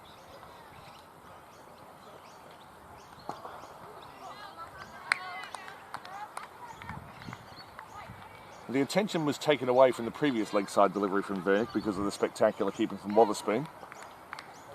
Unfortunately, she did it again and there's a bit more attention on it. But Toshak tied down. Good straight delivery. I think Vernick might have got a finger on that, but Kavanagh very close to her crease. So one ball remaining in this over. Even with the wides, Vernick still only has only conceded 12.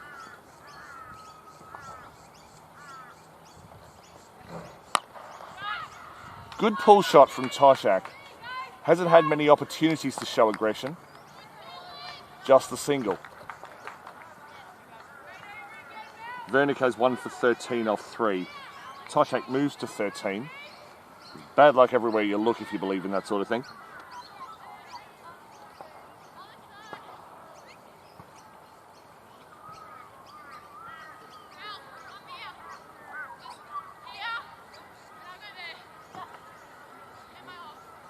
And again, the live chat is available on the YouTube stream, and I am having a look at it, but I appreciate that the cricket demands our attention.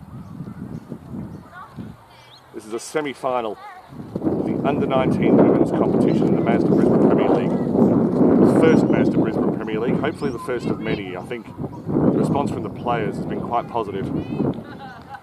So Charlotte Briggs is a very handy bowler to not have to bring on until the 10th over. She replaces Valencic from the clubhouse end. Just above medium pace, generally very tight. Took a 2 for 25 against the Magic, who may yet be their opponents should they make the final. Beautiful. Starts by beating the outside edge. And then yesterday, in the so-called quarter-final, when the Marlins needed to beat the Rockets, she took 3 for 26 off her 4 overs. So again, evidence of being able to stand up under pressure.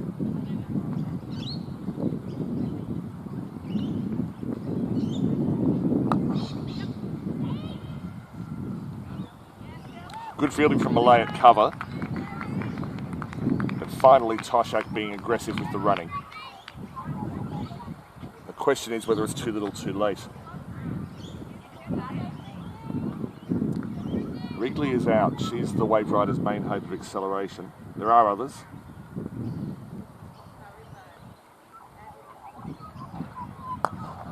Lovely bowling from Briggs. It'll just be hit down to crew camp.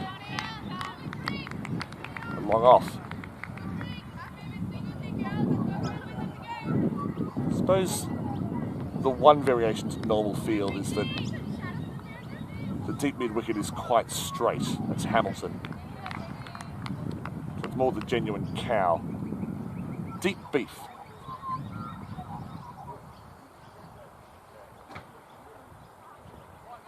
First loose delivery from Briggs. Has a moment of disgust. And then puts it out of the mind. At least I hope she does.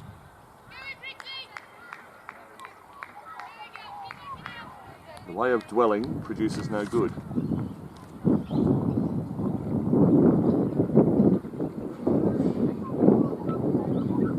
Beautiful.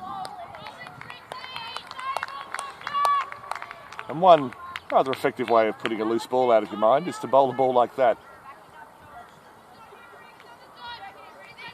Well, so far, approaching halfway through the Waveriders innings, it's been a complete team performance from the Marlins.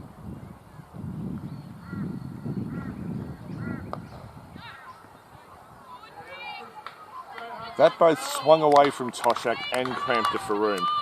It's pretty much the perfect line. The Marlins were the pace setters of this competition, exploded out of the blocks with 3 big wins.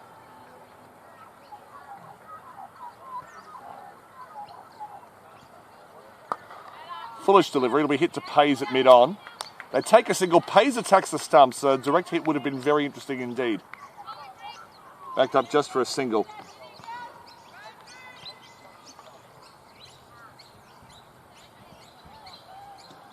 It's 2 for 42 at the halfway mark.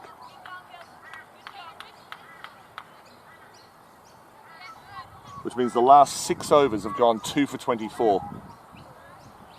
Needing 10 runs and over, they got 4. The run rate required is now over 11. 11.6. They need 2 a ball.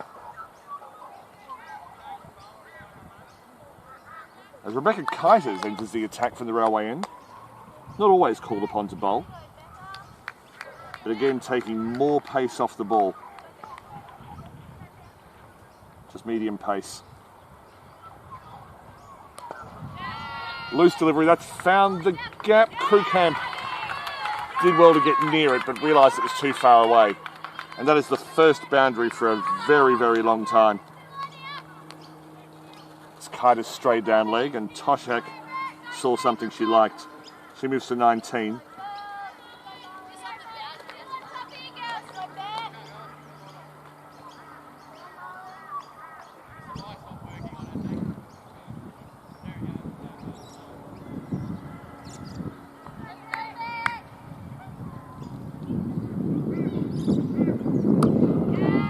Slap Lucy Hamilton on the point boundary.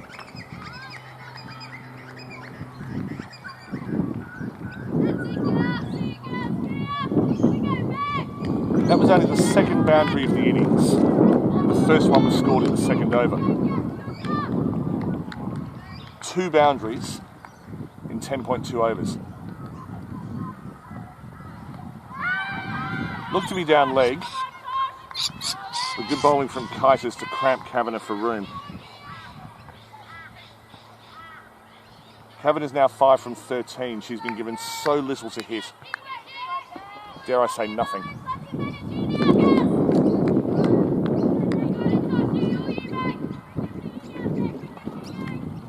The energy in the field for the Marlins is high, as you can probably hear. Just off the hit, Kavanagh not making contact with that.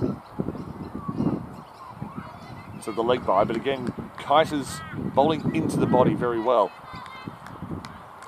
Has a chat with Wotherspoon. They've got an idea, possibly asking for someone in close on the leg side. That's me speculating to fill space. Probably shouldn't do that.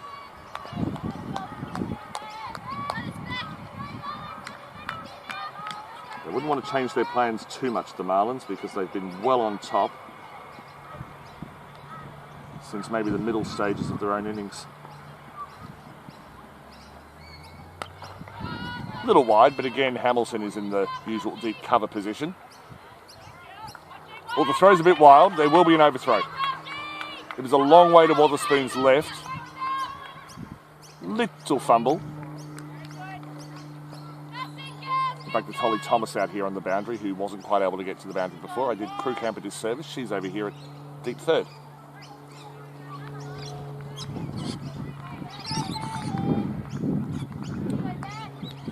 So Kiters has bowled some good balls, but a little inconsistent this over. That is as good a shot as we've seen. Pulled out to mid-wicket. It will eventually be kept in. 2 runs, but that was quite delightful. The technique from Toshak, it's almost Ponting-like the way she saw that on-off stump, but used the angle to hit that to leg. If she'd timed that perfectly, that would have been quite wonderful.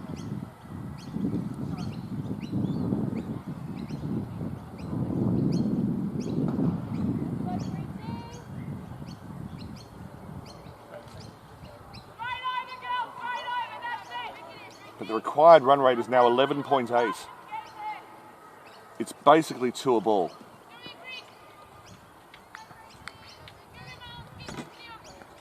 So Briggs to continue from the clubhouse end. Lofted over the leg side, could be caught. Just on the half volley for Hamilton, who did very well to take it on the half volley. And then had a bounce throw to Wotherspoon, which was perfectly directed and weighted. But quite a good shot from Kavanagh.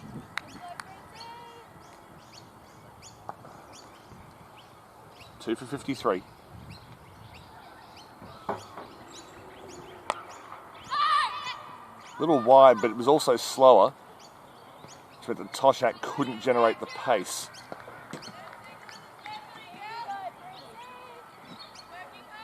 .105 needed off 52. The run rate required is just past 12.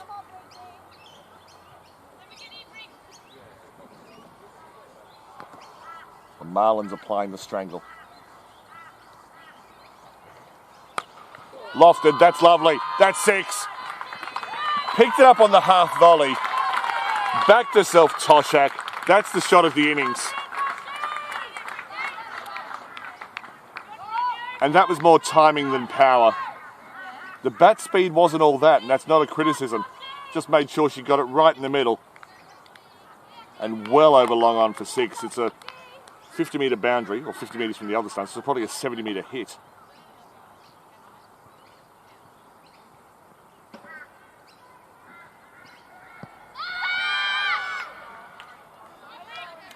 Yeah, I've got that one. Not out, Charlotte.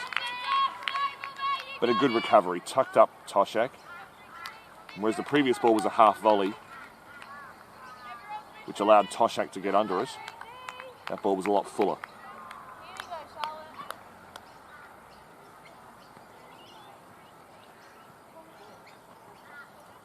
Lovely. Gone for the same shot. Caught! And Hamilton throws it high in celebration.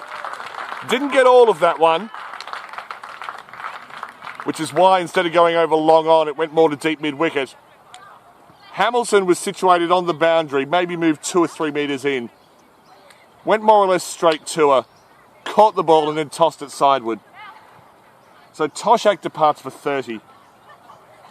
And just as she was threatening to cut loose, Briggs held her line. Maybe the length was a little off that delivery, allowed Toshak to get under it again. But she goes, and the left-hander Bridget Peden comes to the wicket.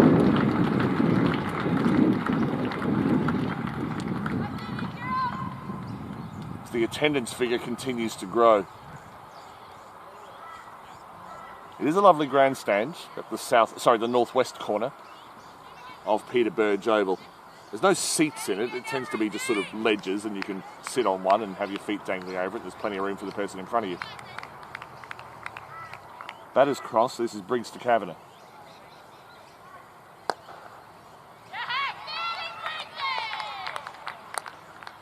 And I agree with the general consensus of the Marlins. Good fielding, Briggsy. Finishes the over. Took a little stick early, but in fact only conceded 1 run in the over apart from that 6. 3 for 59 after 12. The Waveriders' run rate sits just below 5, and the required run rate is above 12. It's going to need some big overs.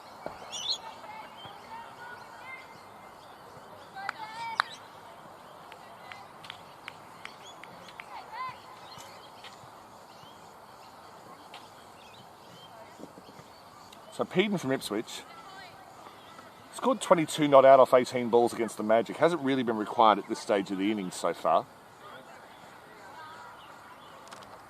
But if she can score better than a run a ball at the end of the innings against a good opponent in the Magic.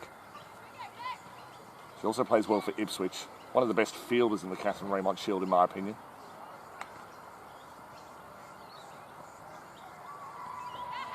Kiters gets one to move away.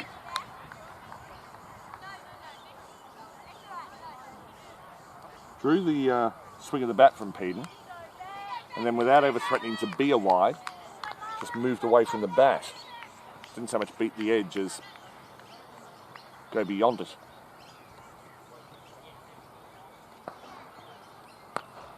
Okay, lofted. There is a fielder getting under it. Dropped by Waveriders. The fielding after that was good. Got it back in. Peden not happy with herself. Bit of a fist at the ground in disgust, and then a rehearsal of what the shot was intended to be.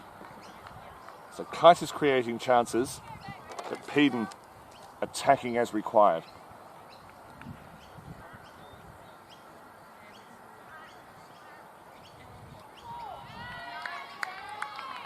When you're bowling to an opponent who needs to score quickly, bowling it just back of a length outside off stump, or preferably at the off bail, or just outside, not a bad tactic. Everything in the Marlins' favour right now.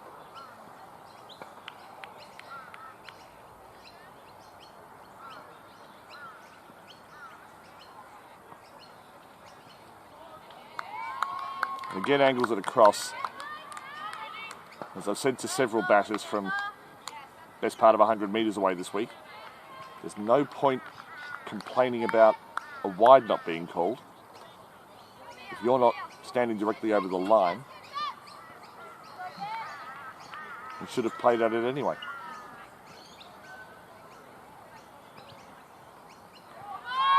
Change of pace from Kiters. Calls have watched the ball, Bridget, and she did suck clouds, which is a phrase I borrowed from my junior coach. I listened to him, I just wasn't able to do it. But Kite is a clever change of pace.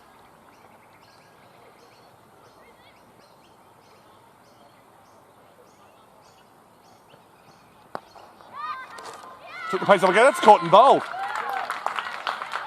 Caught and bowled from Kiters. Followed through well. Peden had the bat in front of the body and didn't get over the ball, just spooned it up. Kiters recognised the opportunity, and after dominating the over, Kiters finishes it off with a wicket. And it's now becoming a bit processional for the Marlins. But I hope the Waveriders don't feel too discouraged. It looks like they're going to lose this game. And cricket is a very strange pastime. I don't pretend to understand it, and I've been following it most of my life. But the cricket that the Waveriders have played this week, particularly from their pace trio of Cavan and Metham and Doyle in particular, and then backed up by Taylor. Spinner's been good too, but for me, when I think of the Waveriders this week, what I think about most is their pace bowling. It's been quite splendid. It's been a pleasure to watch. And sadly, it looks like we may not be seeing any more of it. Because Charlotte Lutz played a truly remarkable innings at number 3. Attacked, or counter-attacked if you like, the Waveriders bowlers. And this innings never really got going. Mia Krughamp. Oh, may have started with a no ball. No, it's been called underneath, but it has been battered away for 4 by Julia Kavanagh. A loose ball punished. I have been impressed with Krughamp's pace so far this week.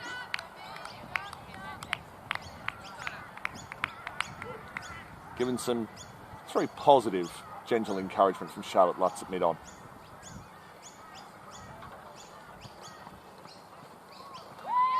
And then beats the outside edge. Good recovery.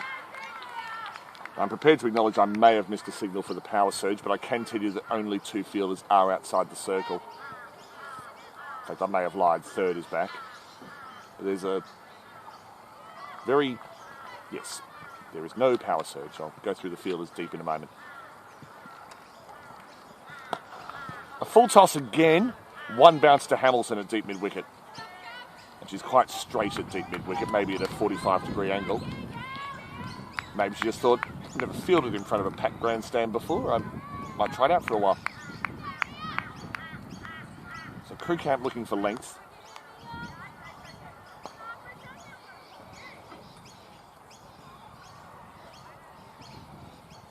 The new batter is Grace Collins. Very handy this week.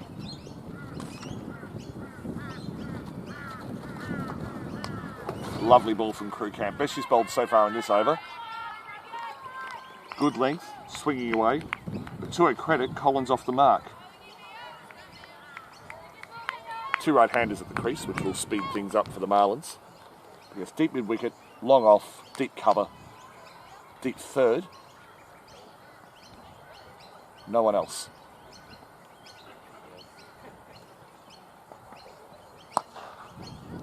Met on the up. That was a good shot from Kavanagh. It'll only be the single down to Pays.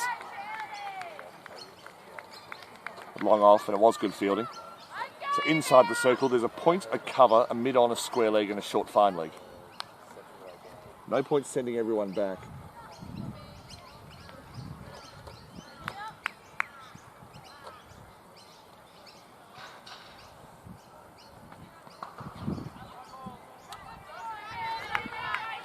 Just losing a little control there, Krughamp. It happens.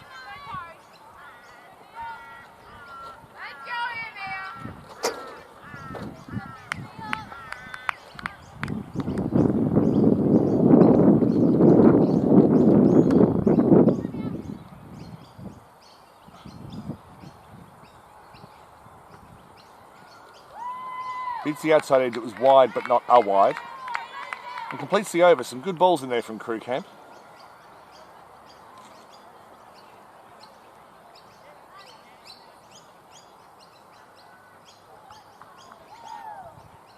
I think the Marlins are definitely not celebrating. They're going to finish this game out.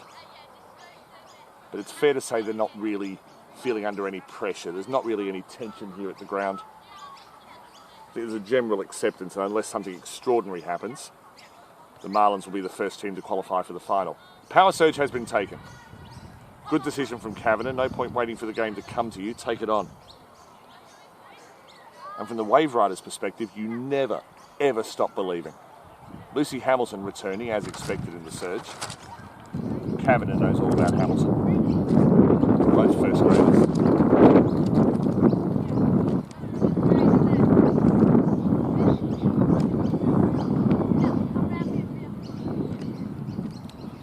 So there's a deep 3rd in place.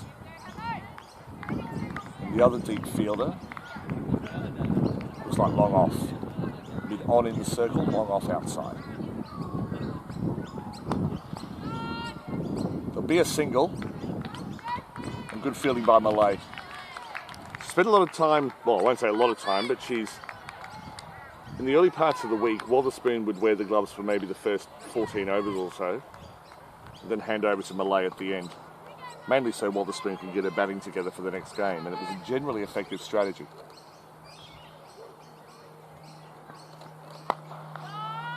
Good drive. Collins has done well there. And it has been called boundary. Wasn't quite sure if Lutz had been able to get down to it. Not on this occasion. So Grace Collins doing exactly what she should at this stage of the innings. Wasn't able to get under that one, but was able to hit through it. And you'd think this is the last roll of the dice. They need a couple of 20-run overs here, the Waveriders. It's a nice pull shot.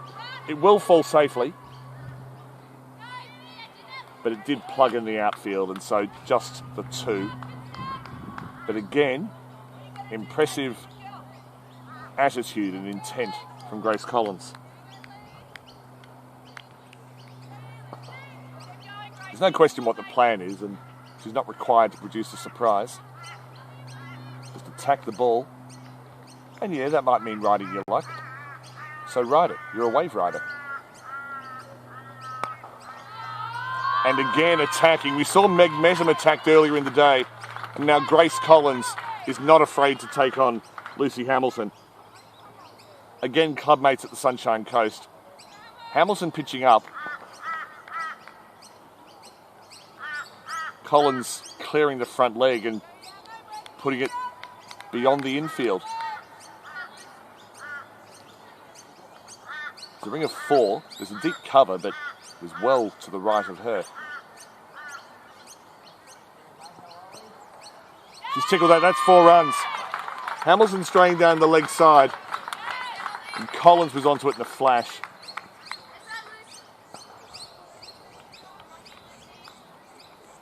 And this is giving Wotherspoon just a little bit to think about.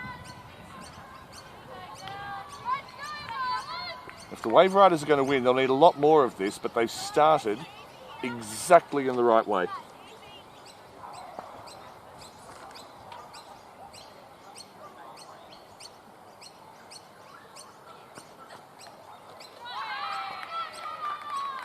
And that might be the length that Hamilton needs to hit repeatedly. That's the end of the over. But given that Collins loves to drive, she can pull as well, but Hamilton's capable of getting it up into the ribs of Collins. And she finally got it together on the 6th ball. So 5 overs to go. The Waveriders are 4 for 84. And to the Waveriders' credit, they have doubled their score in the last 5 overs. They were 2 for 42 after 10.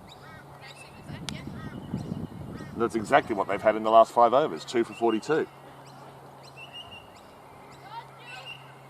But the required run rate is now 14.8.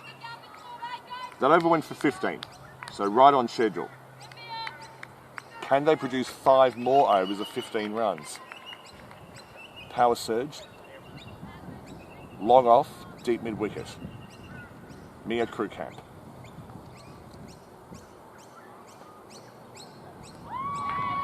Perfect length. Kavanagh generally looks to hoik over the leg side. It's where her strength is. Got the very tall Lutz to get over at mid-on. Perfect ball from Krewkamp.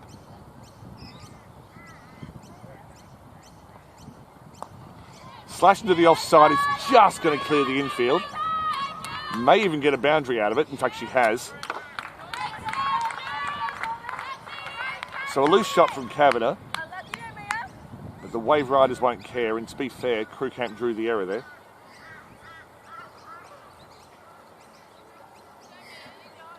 So Krewkamp keeping it outside off stump, and to be fair, if she does that, she's unlikely to concede a 6, 4 at most.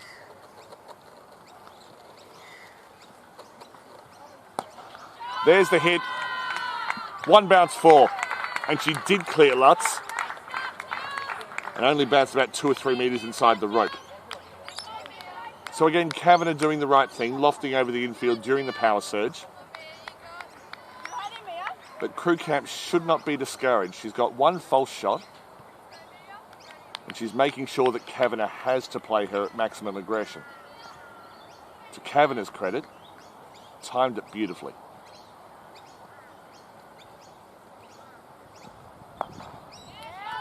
Good ball, good shot. It's beaten the infield. There should be 2 here.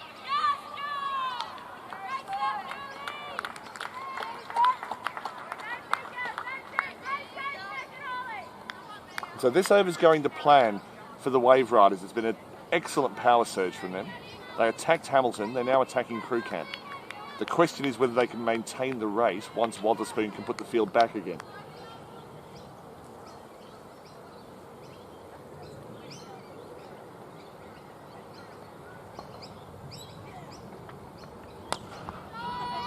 And that's the shot that, oh, brilliant. Charlotte Lutz got down very well to her right at mid-on. She's fielding on the circle, had to go back slightly and produced a good save. But if not the length, that was the line that Kavanagh wanted, sort of on or around off and middle, or even middle and off, Daniel, and playing to leg. Collins on strike for the last ball of the power surge.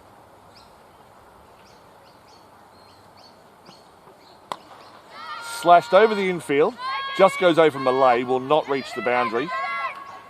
They'll get two.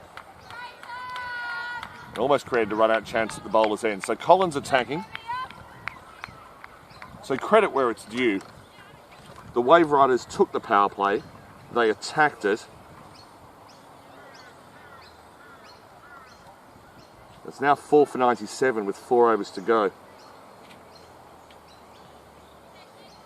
But 28 runs from the power play. Power surge, rather. I'll get that right eventually. Maybe after the final. But against some good bowling, they've been able to get 28 runs. But now, of course, Wotherspoon regains the luxury of defending. She's being careful. She's got a bit of time. Currently 10:33 in Brisbane.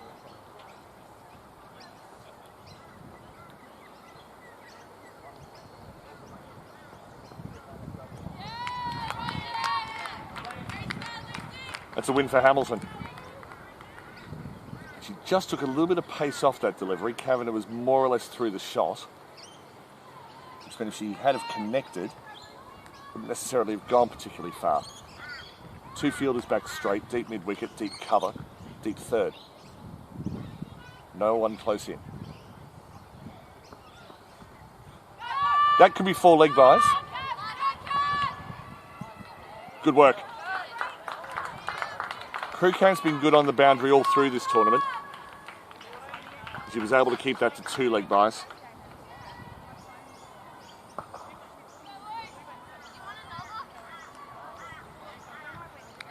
The required run rate is 16. But the Marlins yet to put the last nail in the coffin. Skied to long on. It's dropped. The runs continue. I think it's Viratrajan didn't quite get into position for that one. Just fell through the hands. So another 2. They now need more than 2 a ball. But the 100 does come up for the Waveriders. They've battled hard. At one stage it looked like it could be a very big victory for the Marlins. It won't be anymore.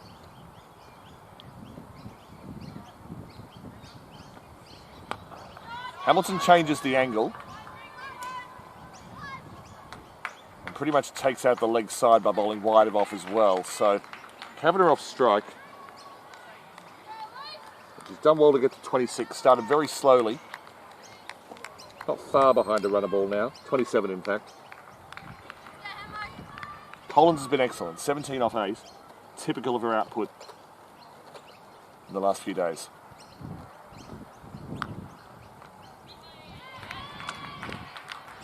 Bottom edge through to Waterspoon. And one of the things I love about women's cricket is that if you umpire particularly low-grade men's cricket, somebody will look at you as an umpire and say, oh, 1 hand, 1 bounce. And I would like to receive $5 from every player. Haven't umpired for a while, but if you do that joke, you pay me $5. Simple.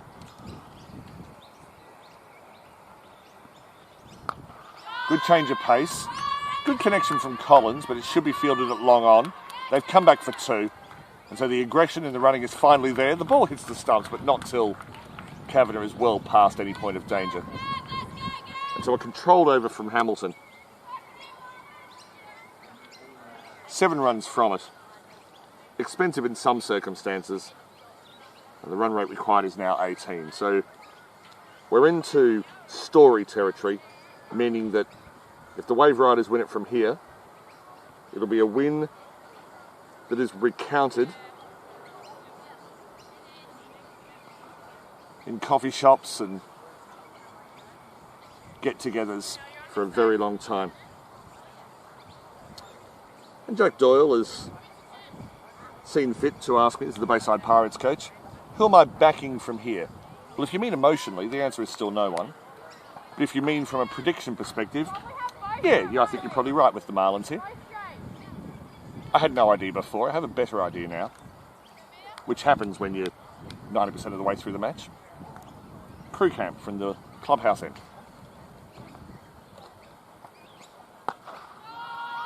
Good shot from Kavanagh, should only be one. Good fielding by Nicola Bradford. In fact, kept it to one. You could argue it was either hit too well by Kavanagh or not well enough.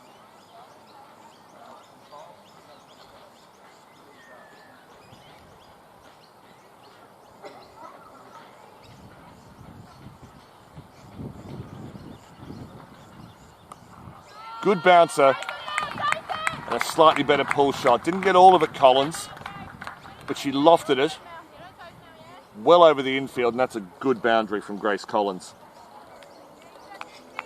She got 30 against the Pirates. She got an evenly paced 28 off 28 against the Magic. She may beat both of those innings here. She's got time. Her individual performance will not overly concern her. If there's a way of getting the Waveriders into the final, she wants to produce it.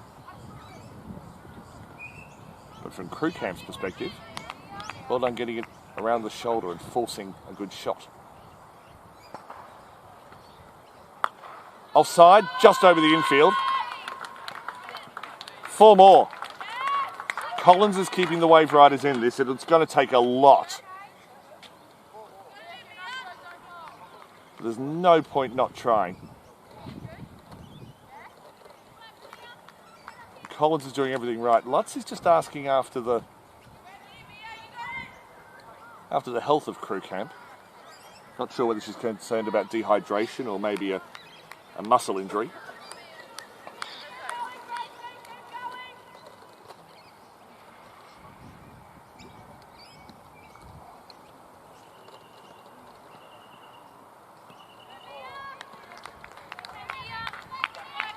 And this is the advantage of the pressure being applied by Grace Collins. Crew Camp's just had a little dent to her confidence. I'm very pleased to see an experienced player like Charlotte Lutz just encouraging her to settle down.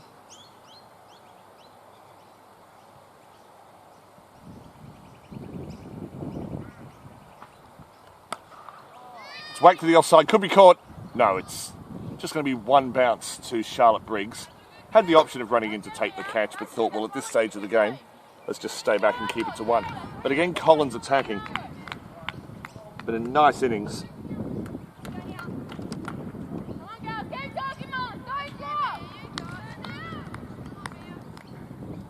11 runs so far from the over, 18 required.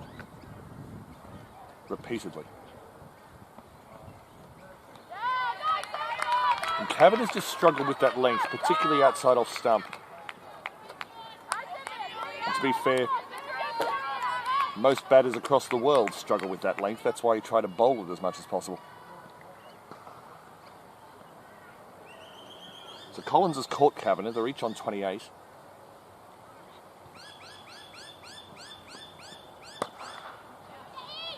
There's a chance here. Malay. Good work. It was hit very hard to Malay on the circle. The Kavanagh did the right thing by heading straight for the single, and Collins responded instantly.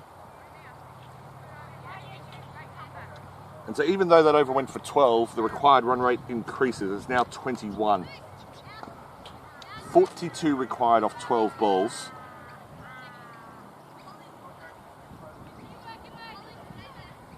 You never know. You would have to back the Marlins from here. You'd rather be a Marlin than a Waverider right now.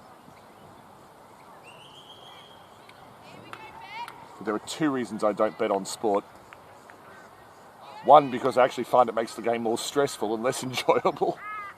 And the other is that I've just seen too many weird and wonderful things happen. Kaiser's cry of anguish. Good effort from Wotherspoon to at least create the opportunity for a run out behind Kavanagh.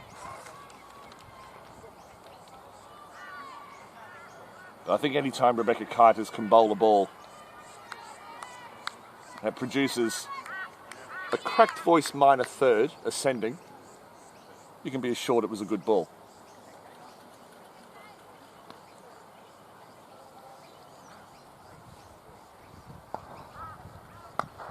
Taking the pace off, a good shot from Kavanagh to Malay. She's hit, direct hit, Eve Malay. Absolutely fantastic work from mid-off.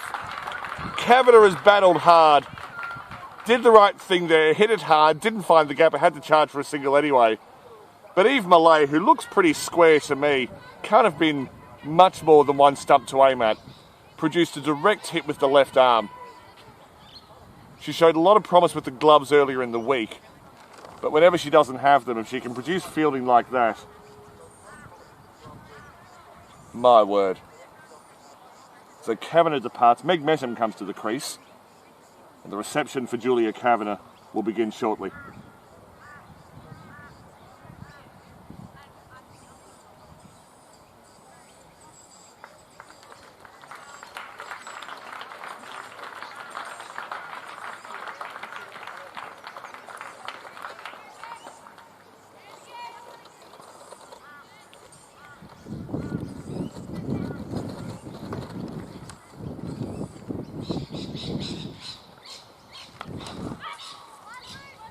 Good start from Collins. Hamilton on the boundary. How is it possible that a 15-year-old can be very comfortable with a 60-metre throw like that? As I say, the likelihood is we'll be seeing a lot of Lucy Hamilton in the future, but I don't want to be one of those media types who builds someone up to the point where they no longer find the game enjoyable.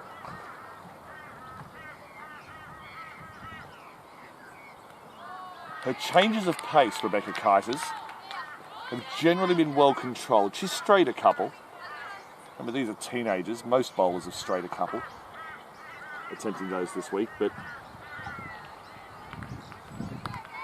I look forward to seeing her play for Sandgate Redcliffe throughout the remainder of the season. The Catherine Raymond Shield is an excellent competition. Even Jodie Fields is pretty good. Second grade. And Metham is outwitted. Again, by Kaiser's increasing her pace from the previous delivery, but not going back to full pace. She has more than one gear, Rebecca Kaiser's, and she shows it off well. So 41 off 7. Just one run conceded this over from Kaiser's. Arguably her best over of the tournament. Punch to cover. Malay again. Miss Fields on this occasion. She's human. In fact, they've gone for a second. Both batters at the same end. Sadly, Wotherspoon's fumbling. It's just a case of which batter was nearer to the stumps. So a wicket has fallen. And it will in fact be Meg Metham who sacrifices herself and trudges from the field. So just a miscommunication. I think Collins had the right idea. There was a misfield and you simply have to go for it in these situations. But there will now be 40 runs required off the last over. Taylor Hamblin makes her way to the wicket. So unfortunate, but also ultimately not of great consequence to the outcome of this match. The final over to be bowled. And as long as the Marlins just bowl normally, sensibly, they will complete the victory.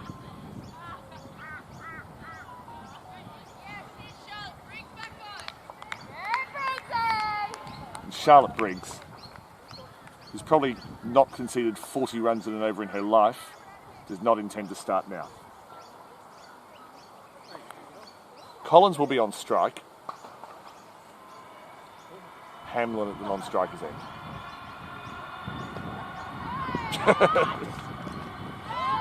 And quite wisely, Briggs elected not to appeal.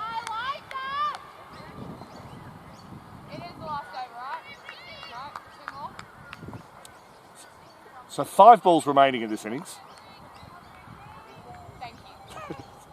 It is the last over. There's a bit of subtle communication between commentator and long off.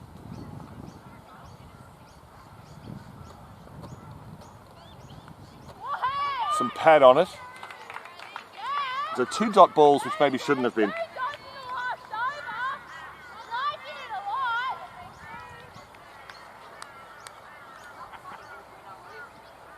So 41 required off 4 balls.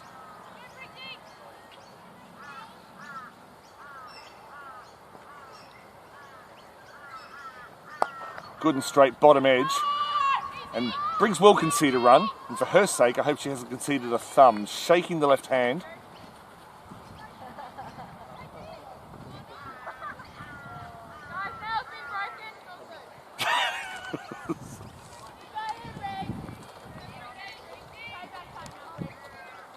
Lutz has decided that if the finger's not broken, then you can't complain.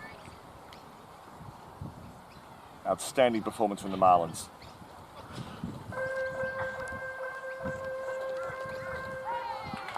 I think they hit the pad on the way through, so Briggs has bowled 3 balls down leg side this over, but they've all connected with a piece of clothing.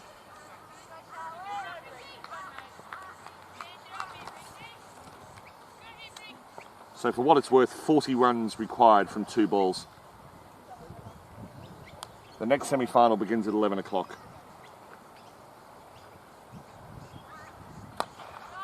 That's a good shot, lofted down to crew camp at long on. They amble a single.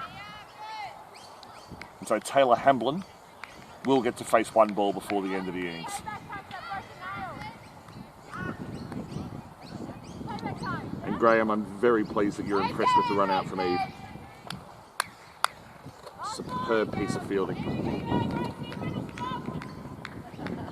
Not sure if it was in shot, but the result was. Slapped into the offside. The Marlins only need to go through the motions. They're being encouraged to run for 2 as they should. There's no run out of the final ball. They may even think about a 3rd. But the ball finishes in the hands of Eve Millay. And the Marlins have won the first semi-final. It was a clinical performance. Charlotte Lutz will win player of the match. But from start, well actually not from start to finish. The Waveriders were very much in the game early. And then in the second half of the Marlins innings, Charlotte Lutz exploded and took it away from them. And so the Marlins, early pace setters, ended up finishing the round robin in 3rd. And now the first team into the final. The final result is a Marlins win by 38 runs, 6 for 119 was the final score for the Waveriders. The scoreboard will come up on your screen.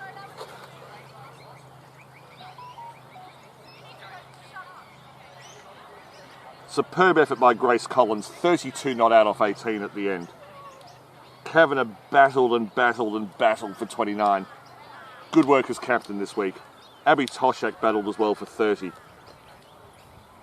Zoe Valencic was quite outstanding with her leg spinners, 1 for 17 off her 4. Melanie Vernick likewise strangled the run chase, 1 for 13 off 3 when it really mattered. Briggs 1 for 15 off her 3. Keiters 1 for 12 off her 2. Contributors as far as the eye can see. By her standards, Lucy Hamilton had a poor match. And so any thoughts that the Marlins were overly reliant on one player have been kiboshed in the last 3 hours or so. Congratulations to the Coastal Marlins, but please, let's acknowledge the Gold Coast Waveriders. As I say, they've played some truly excellent cricket this week. Their fast bowling cartel has been superb. The keeping from Michaela Wrigley has been outstanding, as has her batting. And so the Marlins await the winner of the next semi-final between the Northern Kings and the Moreton Magic. We'll take a break here. This video should end, and then a new video will begin for the second semi-final. if you're planning on watching it, maybe just stay on this channel until it ends properly. I look forward to your company for the second semi-final. This is the Mazda Brisbane Premier League Under-19 Women's Tournament. From Peter Burge Oval at Wellington Point, Redlands, east of Brisbane in Queensland.